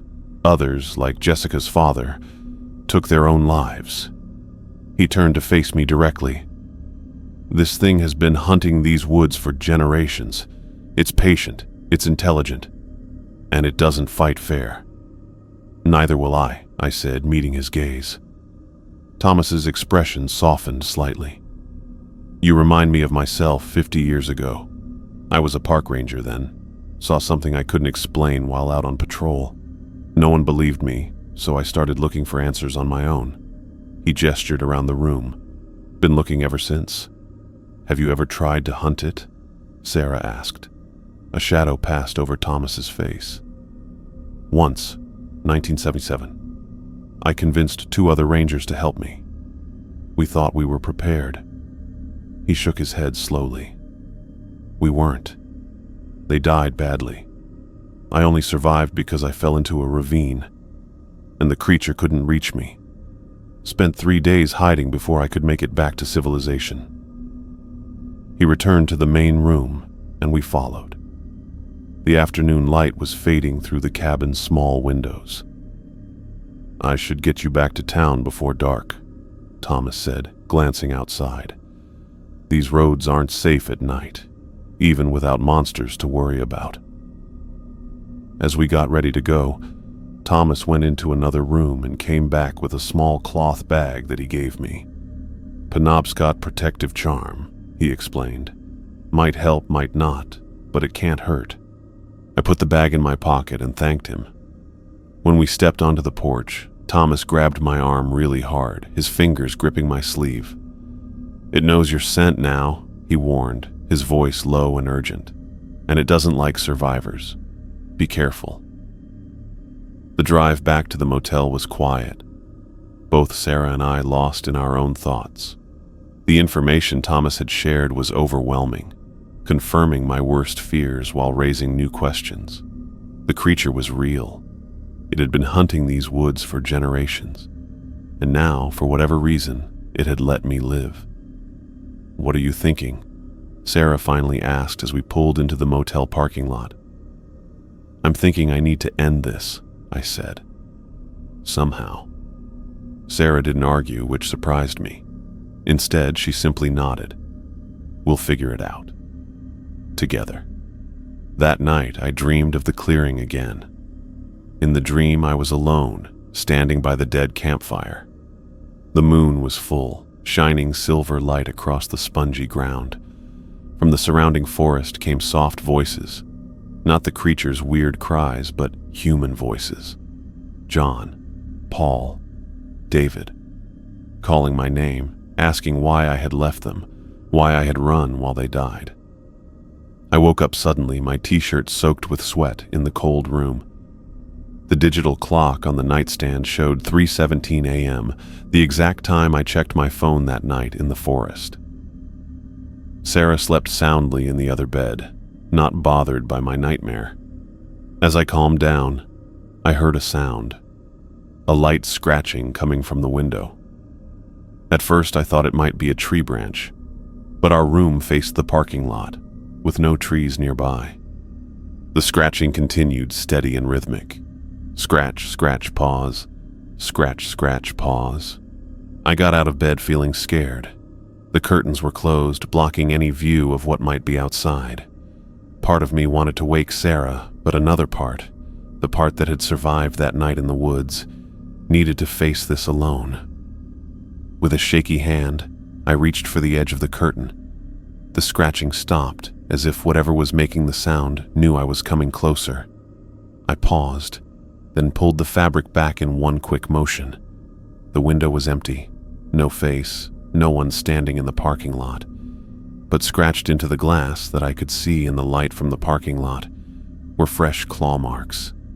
3 parallel lines, too neat to be random, too obviously meant to be a message. I let the curtain fall back into place and went back to bed, but I couldn't sleep now. I stayed awake until morning, listening for any sound outside our room. The claw marks on the glass stuck in my mind. When Sarah woke up, she found me already dressed, my few belongings packed in the small bag she had brought me from home. "Mark, what are you doing?" she asked, sitting up and rubbing sleep from her eyes. I pointed to the window. Sarah got up and pulled back the curtain, gasping when she saw the marks. "It was here," she whispered. "Last night?" I nodded. "It found me, just like Thomas said it would." Sarah turned to me, her expression getting serious. "What do we do?" "We need to end this," I told her, zipping my bag closed with finality, "or I'll never be free." Chapter 6. I followed the directions on the scrap of paper Jessica had given us, guiding Sarah down a narrow dirt road that wound through thick pine forest. The road got worse the further we drove, until it was just 2 tire tracks cutting through the bushes. After nearly missing the turnoff, marked only by an old mailbox with no name, we pulled up to a small cabin tucked among the trees. "This is it," I said, checking the address one last time. The cabin looked like it had popped up from the forest floor. Its log walls had darkened with age, and the metal roof was spotted with rust and pine needles. Smoke rose from a stone chimney, the only sign someone might be home. Sarah parked beside a very old pickup truck that had more rust than paint. "Are you sure about this?" she asked, looking at the isolated cabin. "No," I admitted, "but what choice do I have?" We walked up to the front porch and the wooden boards creaked under our feet. Before I could knock, the door opened. An old man with white hair and a beard stood there. His bright blue eyes looked alert. "Been expecting you," he said, his voice rough but strong. "Word travels fast when strangers start asking questions about things folks don't like to discuss." "Mr. Baker?" I asked. "Thomas Baker?" He nodded once. "Jessica called. Said you'd be coming." He stepped back from the doorway. "Well, don't just stand there letting the heat out." Sarah and I looked at each other before going inside. The cabin was smaller than it seemed from outside, and papers, books, maps, and newspaper clippings covered every surface in the walls. A wood stove in the corner gave off welcome heat against the autumn chill. "Sit," Thomas said, gesturing to a small table with 3 chairs. "Coffee's hot." He poured 3 mugs from a battered percolator on the stove without asking if we wanted any. I took the cup, happy for something warm to hold. Thomas sat down in a chair across from me, his blue eyes studying my face way too closely. "You're the one who got away," he said. It wasn't a question. "Yes," I replied. "My name is Mark Wilson. This is my sister, Sarah." Thomas nodded to Sarah but kept his focus on me. "Tell me everything. Don't leave anything out, no matter how strange it might sound." So I did. I recounted the entire experience from the beginning. The hike off trail, the strange clearing, the sounds that had circled our camp throughout the evening. I described the attack in detail, forcing myself to remember every horrific moment. John suspended in the air, Paul's attempt to fight back, David's sacrifice. I explained how I had run through the night, certain the creature was following me, playing with me. Throughout my account, Thomas stayed quiet, his hands wrapped around his coffee mug, his eyes never leaving my face. He didn't interrupt, didn't question, just listened with an intensity that made me uncomfortable. When I finally finished, the cabin was quiet, except for the occasional pop from the wood stove. Thomas took a long sip of his coffee, then set the mug down carefully. "You survived," he said finally. "Not many do." He got up and walked over to a bookshelf packed with books of different ages and sizes. After looking for a bit, he pulled out an old leather journal with a cracked cover.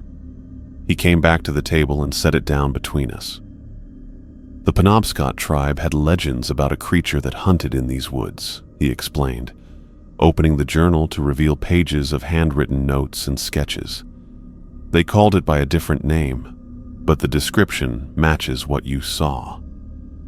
He turned the journal toward me. The page showed a detailed sketch from the 1800s of a tall, skinny humanoid with really long limbs. The face was partly hidden, but what I could see matched the weird features I remembered too well. My hand shook as I touched the edge of the page. "This is it," I whispered. "This is exactly what I saw." Thomas nodded, turning to another page. According to the stories, the creature was once human, but changed after eating other people during a harsh winter. It now lives somewhere between life and death, eating human flesh and fear. Sarah leaned closer, looking at the journal. If these stories are so old, why haven't more people seen it? Why isn't it common knowledge? Thomas gave a bitter laugh. "Oh, people have seen it. More than you'd think." He pointed to the walls around us, which were covered with newspaper clippings, maps with red pins, and handwritten notes. "I've been tracking incidents for over 50 years. Bear attacks, missing hikers, unexplained deaths, most of them in the same part of the park." He got up and went to a large map on the wall. Red markers were clustered in one specific area. "It stays in its territory instead of moving around," he explained. "That's why the attacks happen in the same region. It has a hunting ground it thinks belongs to it." I joined him at the map, recognizing the area where our campsite had been. Why doesn't anyone connect these incidents? There are so many. "People see what they want to see," Thomas said simply. "Bears are real. Getting lost in the woods is real. Those are explanations people can accept. A creature that defies natural law? That's harder to swallow."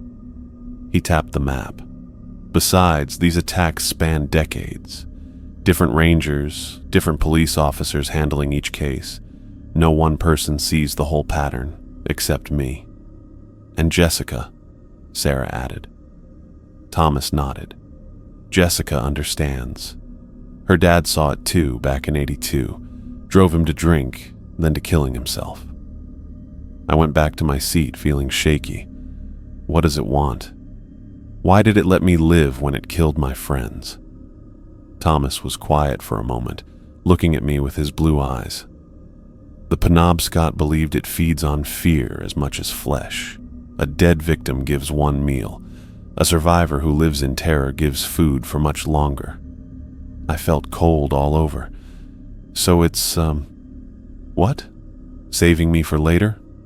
Perhaps. Thomas returned to his chair. Or perhaps it's something else.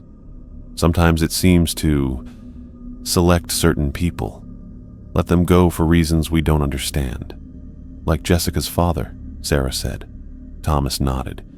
And others before him. Some never see it again. Others. He stopped talking, leaving the rest unsaid. How do we kill it? I asked bluntly. Thomas raised an eyebrow. Kill it? Boy, people have been trying to kill it for centuries. The Penobscot had rituals, protective measures. White settlers tried hunting it with guns and dogs. Nothing worked. Something has to work, I insisted. It's physical. I saw Paul hit it with an axe. It bled. Being able to bleed doesn't mean it can die. At least not by conventional means. Thomas flipped through his journal again, stopping at a page covered with symbols I didn't recognize. The Penobscot believed it could be weakened by certain rituals, certain materials. White ash wood, silver, specific herbs burned in specific combinations. He looked up at me, his expression grave. But weakening isn't killing, and hunting this thing means going back into its territory, where it has every advantage. I can't just do nothing, I said, my voice rising. It killed my friends. It's killed others. It'll kill again. Thomas looked at me for a long moment. You're right about that. It will kill again. He closed his journal and stood up. Let me show you something. He took us to a back room of the cabin, which turned out to be a small office space. Unlike the messy main room, this one was super neat and organized. Filing cabinets lined one wall, each drawer labeled by year. A desk held a computer that looked surprisingly modern compared to the rest of the cabin's old furniture. Thomas opened one of the filing cabinets and pulled out a folder. 1973, a group of college students on a weekend hiking trip. 4 went in, 1 came out. He put the folder on the desk and opened another drawer. 1988, a family of 5, camping. Parents and 2 children killed, 1 child survived. He added this folder to the desk. He kept pulling out more folders, making a pile on the desk. 1995, 2002, 2008, 2014, 2019. Each folder told the story of people who died and the few who managed to escape. I've interviewed every survivor I could find, Thomas said, his hand resting on the stack of folders. Most wouldn't talk about what they saw. Those who did were rarely believed. Some ended up in psychiatric facilities. Others, like Jessica's father, took their own lives. He turned to face me directly. This thing has been hunting these woods for generations. It's patient, it's smart, and it doesn't fight fair. Neither will I said, meeting his gaze. Thomas's face softened a bit. You remind me of myself 50 years ago. I was a park ranger then. Saw something weird while out on patrol. No one believed me, so I started looking for answers on my own. He pointed around the room. Been looking ever since. Have you ever tried to hunt it? Sarah asked. A shadow crossed Thomas's face. Once, 1977, I got 2 other rangers to help me. We thought we were ready. He shook his head slowly. We weren't. They died horribly. I only survived because I fell into a ravine and the creature couldn't reach me. Spent 3 days hiding before I could make it back to safety. He went back to the main room, and we followed. The afternoon light was fading through the cabin's small windows. I should get you back to town before dark, Thomas said, glancing outside. These roads aren't safe at night, even without monsters to worry about. As we got ready to go, Thomas went into another room and came back with a small cloth bag that he gave me. Penobscot protective charm, he explained. Might help, might not, but it can't hurt. I put the bag in my pocket and thanked him. When we stepped onto the porch, Thomas grabbed my arm with surprising strength, his fingers gripping my sleeve. It knows your scent now, he warned, his voice low and urgent. and it doesn't like survivors. Be careful." The drive back to the motel was quiet, both Sarah and I lost in our own thoughts. The information Thomas had shared was overwhelming, confirming my worst fears while raising new questions. The creature was real. It had been hunting these woods for generations, and now, for whatever reason, it had let me live. "What are you thinking?" Sarah finally asked as we pulled into the motel parking lot. "I'm thinking I need to end this," I said. "Somehow." Sarah didn't argue, which surprised me. Instead, she simply nodded. "We'll figure it out. Together." That night, I dreamed of the clearing again. In the dream, I was alone, standing by the dead campfire. The moon was full, lighting up the soft ground. From the forest came whispers, not the creature's weird cries, but human voices. John, Paul, David, calling my name, asking why I had left them, why I had run while they died. I woke with a gasp, sweat soaking my t-shirt in the cold room. The digital clock on the nightstand showed 3:17 a.m., the exact time I checked my phone that night in the forest. Sarah slept peacefully in the other bed, not bothered by my nightmare. As my breathing slowed, I heard a sound, a light scratching coming from the window. At first, I thought it might be a tree branch, but our room faced the parking lot with no trees nearby. The scratching continued, steady and rhythmic. Scratch, scratch, pause. Scratch, scratch, pause. I got out of bed feeling scared. The curtains were closed, blocking any view of what might be outside. Part of me wanted to wake Sarah, but another part, the part that survived that night in the woods, needed to face this alone. I reached for the edge of the curtain with a shaky hand. The scratching stopped as if whatever was making the sound knew I was coming. I paused, then pulled the fabric back quickly. The window was empty. No face, nobody standing in the parking lot, but carved into the glass, visible in the light from the parking lot, were fresh claw marks. 3 parallel lines, too exact to be random, too careful to be anything but a message. I let the curtain fall back and went back to bed, but couldn't sleep. I stayed awake until morning, listening for any sound outside our room. Those claw marks stuck in my mind. When Sarah woke, she found me already dressed, my few things packed in the small bag she had brought me from home. "Mark, what are you doing?" she asked, sitting up and rubbing sleep from her eyes. I pointed to the window. Sarah got up and pulled back the curtain, gasping when she saw the marks. "It was here," she whispered. "Last night?" I nodded. "It found me, just like Thomas said it would." Sarah turned to me, looking determined. "What do we do?" "We need to end this," I told her, zipping my bag closed with finality, "or I'll never be free."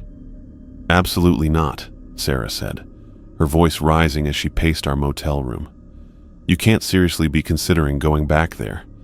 I sat on the edge of the bed, the claw marks on our window still visible in the morning light. "I don't have a choice." "Of course you have a choice. We could leave right now, drive back to Boston and what?" I interrupted. "Wait for it to find me again? Live the rest of my life looking over my shoulder, jumping at every sound?" I shook my head. "You saw the marks on the window. It found me here. It'll find me anywhere." Sarah stopped pacing and sat beside me. "Mark, I understand you're scared. I am too. But going back to where your friends died, deliberately putting yourself in that thing's path, it's suicide." I pulled Thomas's protective charm from my pocket. "Maybe, but doing nothing is just a slower death." After a tense breakfast where neither of us ate much, we drove to the Baxter State Park headquarters. The modern log building had administrative offices, a visitor center, and the search and rescue department. I asked for Michael Cooper at the front desk, and 10 minutes later, he came out from a back office, looking surprised. "Mr. Wilson," he said, extending his hand. "Didn't expect to see you again so soon." "I need your help," I told him directly. Michael glanced around the busy visitor center. "Let's talk outside." We followed him to a picnic area behind the building, away from tourists planning their hikes. When we were seated at a table far from others, I explained what had happened: our meeting with Jessica, our visit to Thomas Baker, and the claw marks on our motel window. Michael listened without interruption, his expression growing more serious with each detail. When I finished, he leaned forward, lowering his voice. "What exactly are you asking me to do?" "I need to go back," I said. "Back to where it happened. And I need people who know what they're doing." Michael sat back, running a hand through his gray hair. "You're talking about organizing a hunting party for a creature most people don't believe exists." "Yes." He studied me for a long moment. "Even if I believed you completely, which, after those tracks I found, I'm inclined to do, this goes against every protocol we have. I can't officially sanction a mission based on this." "Then do it unofficially," I pressed. "You've seen the evidence yourself. You know something's out there that doesn't match any known wildlife." Michael's jaw tightened. "I have responsibilities, a team that depends on me, a reputation built over decades. And how many more people will die if we do nothing?" I countered. "How many more bear attacks before someone takes this seriously?" Sarah leaned forward. "Mr. Cooper, my brother isn't crazy. Something attacked his friends, and now it's following him. If there's even a chance this is real, don't you have a responsibility to investigate?" Michael looked between us, looking torn. After a moment, he sighed. "I can take 2 days of personal leave. That's all I can offer. And I'll need to be selective about who comes with us." I felt so relieved. "Thank you." "Don't thank me yet," he warned. "If we're really doing this, we need Jessica Parker. She knows those woods better than anyone. And from what you've told me, she has personal reasons to help." "What about Thomas Baker?" Sarah asked. Michael made a face. "Baker's reputation in town is complicated, but if he knows as much about this thing as you say, we might need him." He stood up. "Give me until this afternoon to make arrangements. Meet me at the Pine Tree Cafe at 4. As he walked away, Sarah turned to me. "Are you sure about this?" I wasn't sure about anything anymore, except that I couldn't run forever. "No, but it's the only plan I've got." We spent the next few hours gathering supplies: solid boots for Sarah, extra warm clothing, flashlights with spare batteries. At a hunting supply store, I purchased a large hunting knife, ignoring the shopkeeper's curious glance at my still healing cuts and bruises. At 4 o'clock, we entered the Pine Tree Cafe. Michael was already there, sitting in a corner booth with Jessica Parker. They both looked up as we approached, their conversation stopping abruptly. "Mark, Sarah," Michael nodded as we slid into the booth. "Jessica's agreed to help." Jessica's green eyes looked me over. "Michael filled me in on your plan. It's dangerous and probably stupid, but I'm in." "Thank you," I said. "Don't thank me either," she replied, echoing Michael's earlier words. "I'm not doing this for you. I'm doing it because that thing killed my father as surely as if it had torn him apart with its own hands." Michael cleared his throat. "I've arranged for 2 of my most experienced rangers to join us, Carter and Ramirez. They think we're conducting a special investigation into the attack site. They don't know the full story." "And Thomas?" I asked. "I called him," Jessica said. "He's coming, despite my objections. The man is 76 years old. He has no business being out there. He knows more about this creature than anyone," I pointed out. "Knowledge won't matter if he can't keep up," Jessica countered. "But he insisted, and we need his expertise." Michael pulled out a map, spreading it across the table. We'll enter here at the same trailhead you used. It's about 6 miles to your campsite. We'll move fast, traveling light. The goal is to reach the site with enough daylight to set up properly. Set up what? Sarah asked. A trap, Michael said simply. If this thing is real and if it's following Mark, we need to be ready when it comes. Jessica tapped the map. Thomas is bringing some items he believes will help. Things from Penobscot tradition that might affect the creature. And if they don't? Sarah pressed. Jessica and Michael looked at each other. Then we have rifles, Michael said, and we run like hell. The plan was set. We would meet at the trailhead at dawn the next morning. As we left the cafe, Jessica pulled me aside. Are you sure you want to do this? She asked quietly. Going back there, facing that thing again, it's not something most people could handle. I don't have a choice. I repeated the same words I'd told Sarah. It won't stop coming for me. Jessica nodded slowly. My father said the same thing. Just be prepared for what you might find. Not just the creature, but being back where your friends died. That kind of hurt doesn't just go away. I hadn't thought about that. Going back to the place where John, Paul, and David had died. I felt cold at the idea, but I pushed it aside. I'll be ready. That night, Sarah and I moved to a different motel just to be safe, though I didn't really think it would matter if the creature really wanted to find me. We packed our bags for the morning and tried to get some sleep, but I was awake for hours, looking at the ceiling, getting myself ready for what was coming. When I finally fell asleep, my dreams were full of twisted faces and strange movements, with my friends screaming. I woke up before dawn, sweaty, but strangely calm. Whatever happened today, at least I was doing something instead of waiting for the nightmare to come back. The sky was just starting to get light as Sarah and I pulled into the trailhead parking lot. Michael's truck was already there, and so was Jessica's. A Park Service SUV was parked next to them, probably belonging to the rangers Michael had gotten to help. Thomas's old pickup was there too. They were standing near the trailhead sign, checking their gear and talking quietly. Thomas looked even older in the early morning light, but his face showed he wasn't going to stay behind. Michael nodded when we walked up.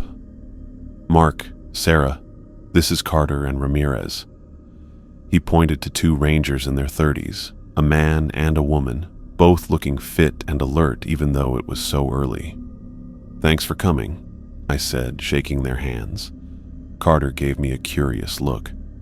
Michael says we're investigating unusual activity around your campsite.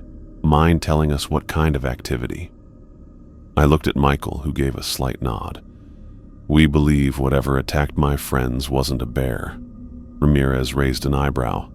If not a bear, then what? That's what we're going to find out, Michael interjected before I could respond. Everyone ready? We need to move quickly if we want to reach the site by early afternoon. We put on our packs and started the hike. Michael led the way with Jessica right behind him. Thomas walked really well for his age, using a big walking stick carved with symbols I didn't know. Carter and Ramirez walked on the sides of our group while Sarah and I stayed at the back. The first few miles were on the marked trail, the same one John had taken us down a week earlier. The forest looked different in the morning light, less scary, more normal. But I couldn't stop feeling like we were being watched, like something was following us through the trees. You okay? Sarah asked quietly, noticing my constant scanning of our surroundings. Yeah, I lied. Just memories. When we reached the point where John had veered off trail, Michael paused, consulting his GPS. This is where you left the marked path? I nodded, the memory vivid. John said he knew a special clearing, said he'd found it on a previous trip. Thomas made a sound that might have been a snort. It found him more likely. Led him right where it wanted you all to be. Carter and Ramirez looked at each other but said nothing. "From here, we follow Mark's lead," Michael announced. "He's the only one who's been to the site and back." I gulped and stepped forward to take point. The ground was as tough as I remembered. Bumpy ground, thick bushes, fallen logs we had to climb over. But now I saw things I hadn't seen before. Claw marks on some trees, too high up and too precise to come from regular animals. Areas where the bushes were pushed down in patterns that showed something big had moved through over and over. Thomas noticed them too, stopping sometimes to check these signs. "It patrols," he murmured at one point, marking its territory. As we went deeper into the woods, I began recognizing places from when I ran away. A weird-looking group of rocks, a fallen tree I had tripped on, a small stream I had crossed. I started remembering bits and pieces, along with what sounded like my friend's screams. By early afternoon, the trees began to thin slightly, and I knew we were getting close to the clearing. My steps got slower without me meaning to, my body not wanting to go back to where all those terrible things happened. "It's just ahead," I said, my voice barely above a whisper. Michael moved up beside me. "We'll go in first. Make sure it's secure." He and the two rangers advanced cautiously, rifles ready. Jessica followed, her own weapon raised. Sarah stayed close to me, while Thomas hung back, looking around carefully.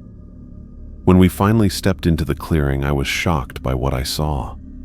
The campsite was mostly as we had left it, our tents still standing, though now surrounded by police tape.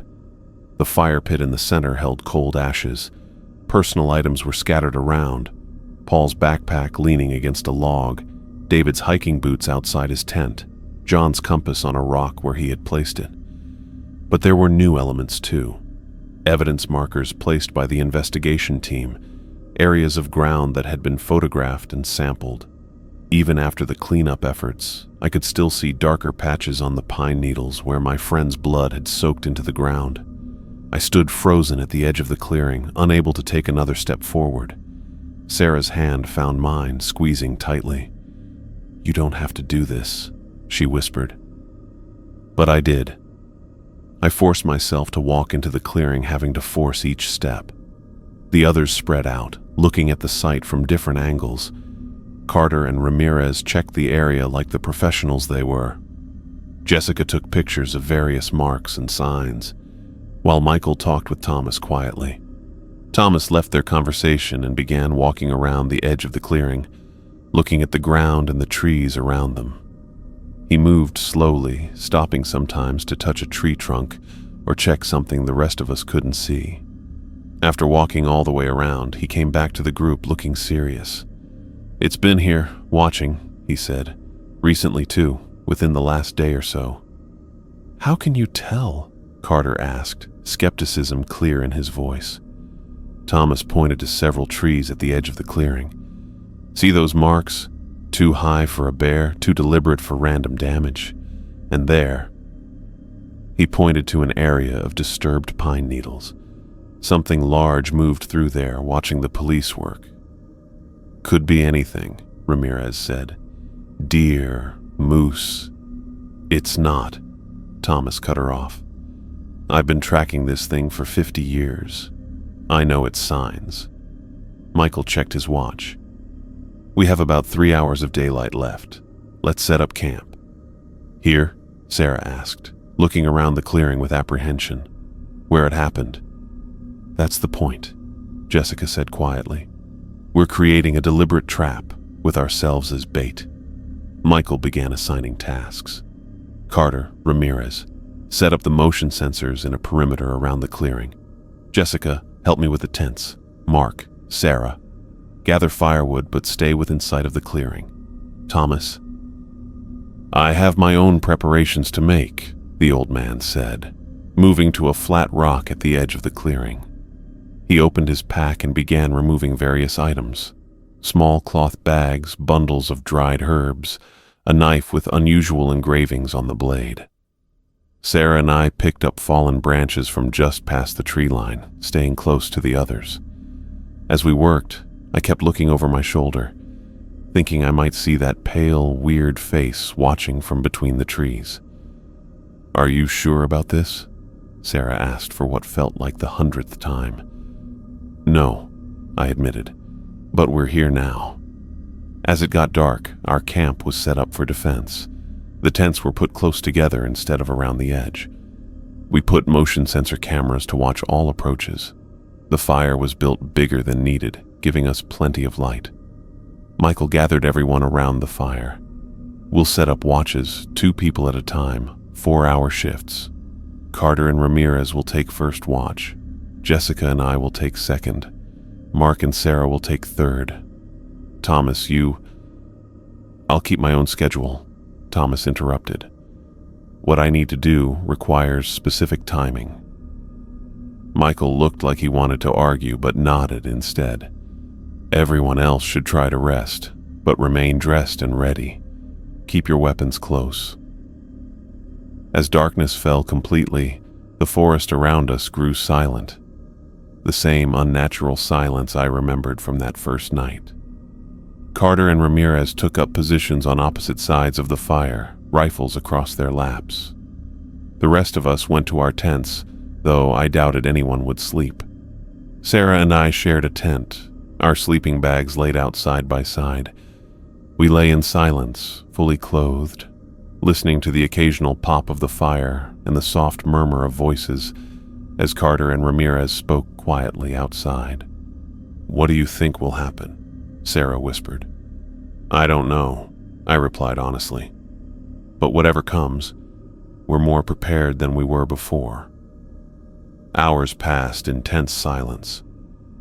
I must have dozed off even though I tried to stay alert, because I jerked awake suddenly, unsure what had disturbed me. Sarah was still beside me, her breathing even but too controlled for sleep. Then I heard it. The sound that had haunted my nightmares for the past week. That unnatural cry traveling through the trees, part howl, part scream, ending in those strange clicking sounds that no known animal could make. I sat up quickly. Sarah's hand found mine in the darkness. "It's here," I whispered. Outside, I heard the low whistle Michael had set up as our alert signal.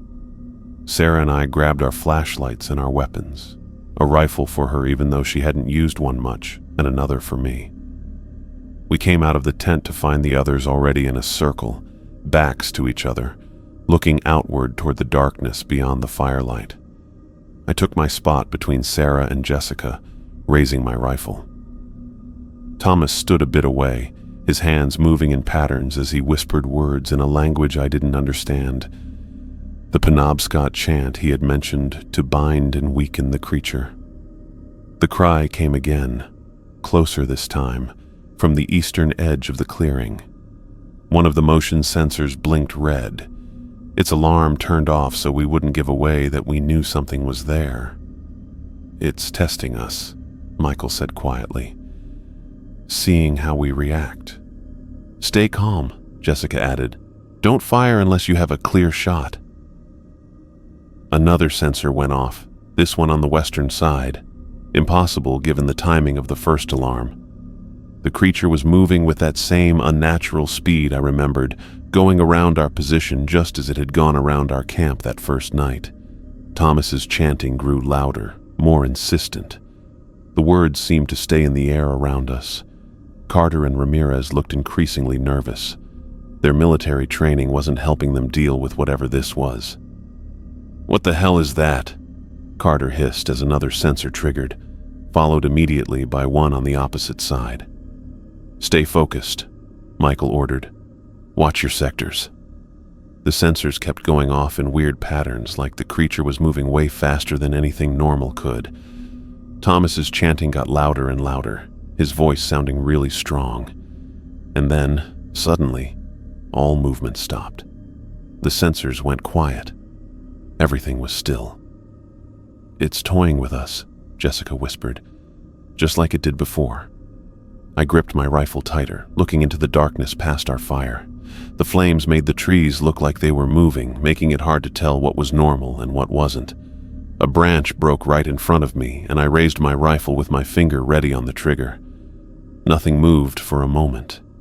Then slowly, a figure stepped into the light. My nightmare was back, the twisted, stretched figure worse than I remembered.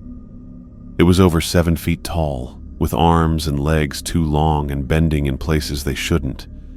Its skin was sickly pale and seemed to swallow up the firelight. And its face, that stretched, wrong face with features that kept changing slightly like they couldn't settle. Someone behind me gasped, either Sarah or Ramirez. Carter lifted his rifle higher but didn't shoot, too shocked by what he was seeing. The creature turned its head at an angle no human could and looked at us with eyes that didn't shine. It just stood at the edge of our fire, watching us. Thomas started chanting faster, and the creature turned to look at him. It took one step forward, moving in a way that looked all wrong, like something moving underwater.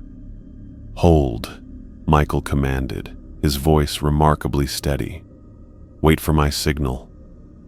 The creature's mouth opened, showing way too many teeth that were much too sharp to be human.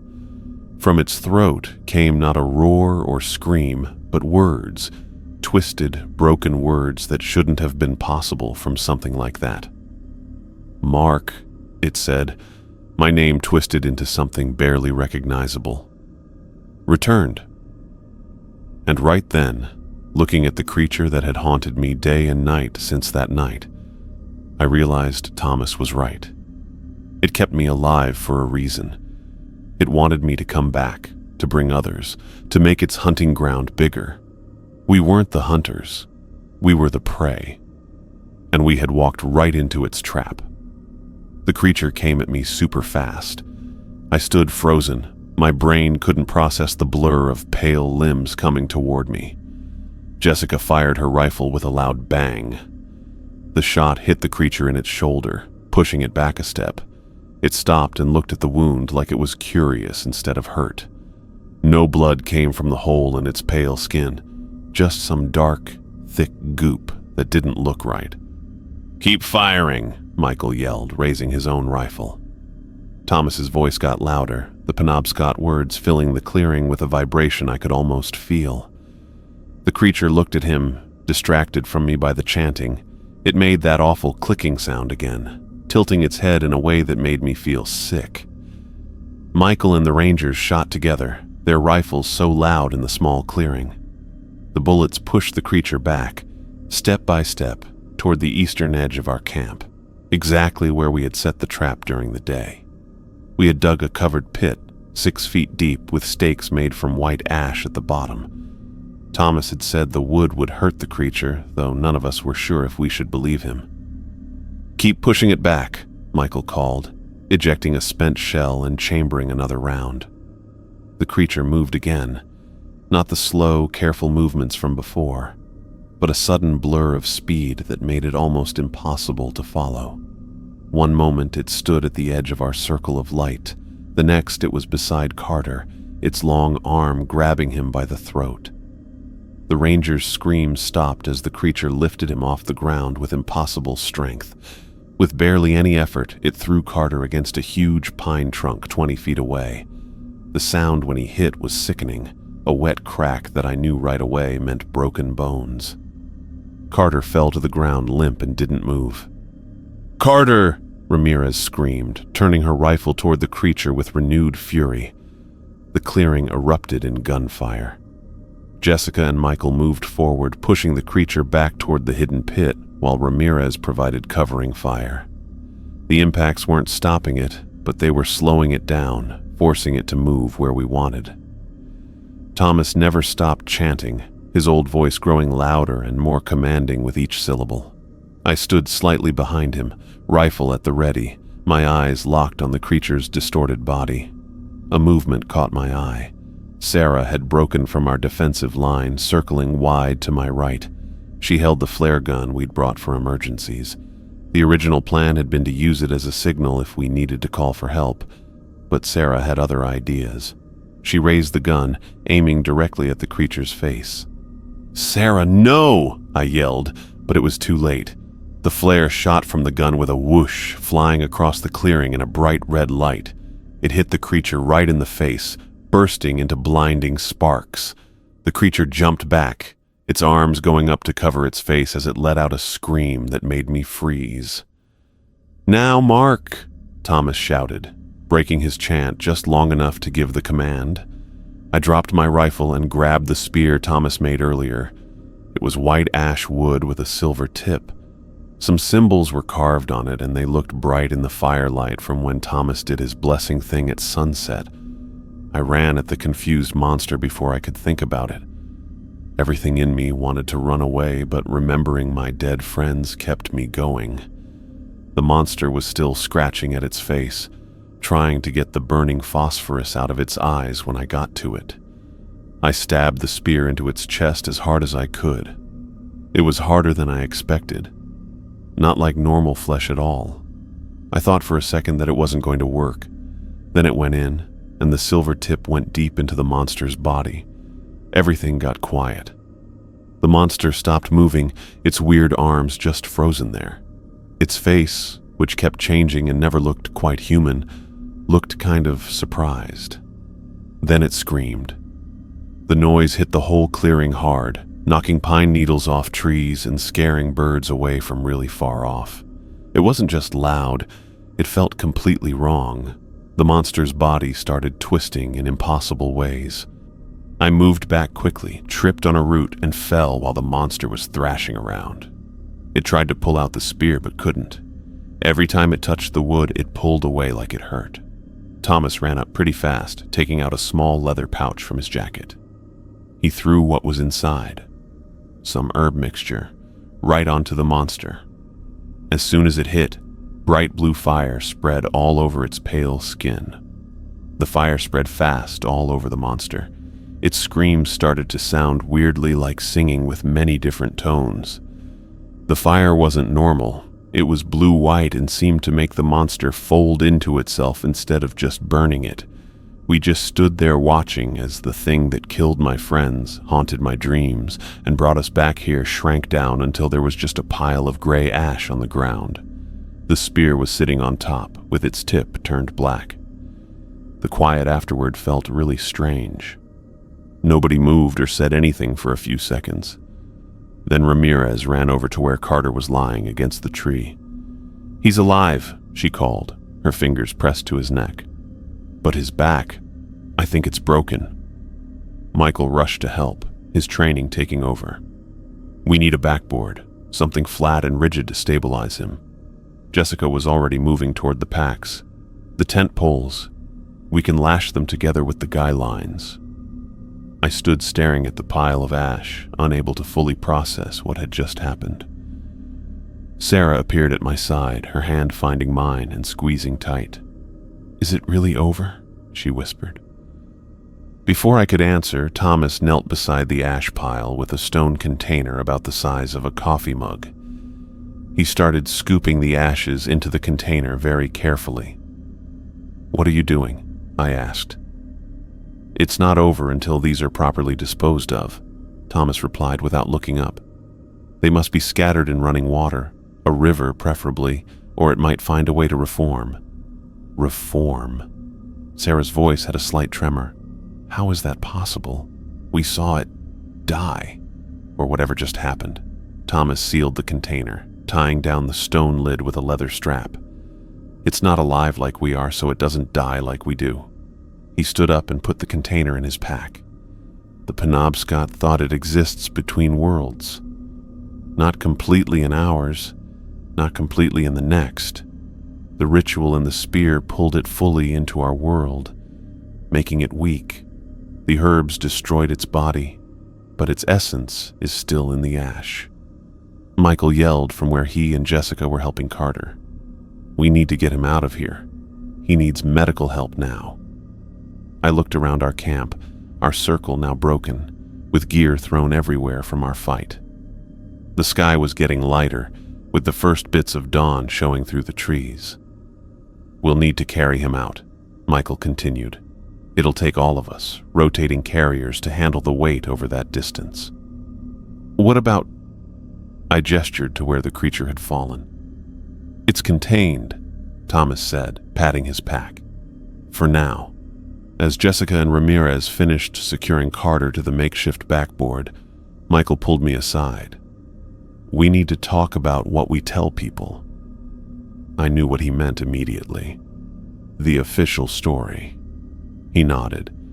"Carter has a broken back. That's real and needs explaining. But if we tell the truth, no one would believe us anyway," I finished for him. "Worse than that, they'd think we were crazy, dangerous even." His eyes drifted to Carter, and he deserves better than spending the rest of his life being studied by psychiatrists because he was part of a group that claimed to fight a monster. I looked around at our small group of survivors: Sarah, Jessica, Ramirez, Thomas, and Michael. "A bear attack," I said finally, just like they assumed with my friends. Michael nodded, relief visible in his tired eyes. "A large male black bear, probably the same one that killed your group initially. We came back to investigate. It returned to the site and attacked again." The story would hold. There was enough real evidence: Carter's injuries, our fired weapons, the signs of struggle in the clearing. The impossible parts would remain our secret. Dawn broke fully as we prepared to leave, with sunlight coming through gaps in the eastern trees. We gathered what essential gear we could carry, abandoning the rest to make room for Carter's stretcher. Before we left, I looked back at the spot where the creature had fallen. Nothing remained. No sign of the ash, no mark on the ground. Nothing to indicate that something terrible and impossible had died there. Thomas caught me looking. "It wasn't from our world," he said quietly. "Not originally. Things like that, they don't leave the same traces. 6 of us had hiked in yesterday. 6 would hike out today, though not the same 6. 1 injured, 1 carried in his ash form in Thomas's pack. As we lifted Carter's stretcher and began the long journey back toward civilization, I found myself looking around at the trees for signs of something. Anything. "What are you thinking?" Sarah asked, adjusting her grip on the stretcher handle. "I'm thinking about legends," I replied honestly. "About all the stories people tell about things in the woods, things in the dark. How many of them might be real?" She didn't answer, but her expression said enough. Once you've seen one impossible thing, the world never looks quite the same again. We walked slowly through the morning forest, taking turns carrying Carter, who kept passing out and waking up. No one talked much except about the trail or when to switch who was carrying him. Each of us was thinking about what we'd seen in our own way. I knew we'd agreed on our story: a bear attack, nothing more. It was simpler, safer, more believable. But as we walked toward the ranger station and back to normal life, I couldn't help wondering what other creatures from old stories might actually be out there somewhere. Or maybe they were wondering about us.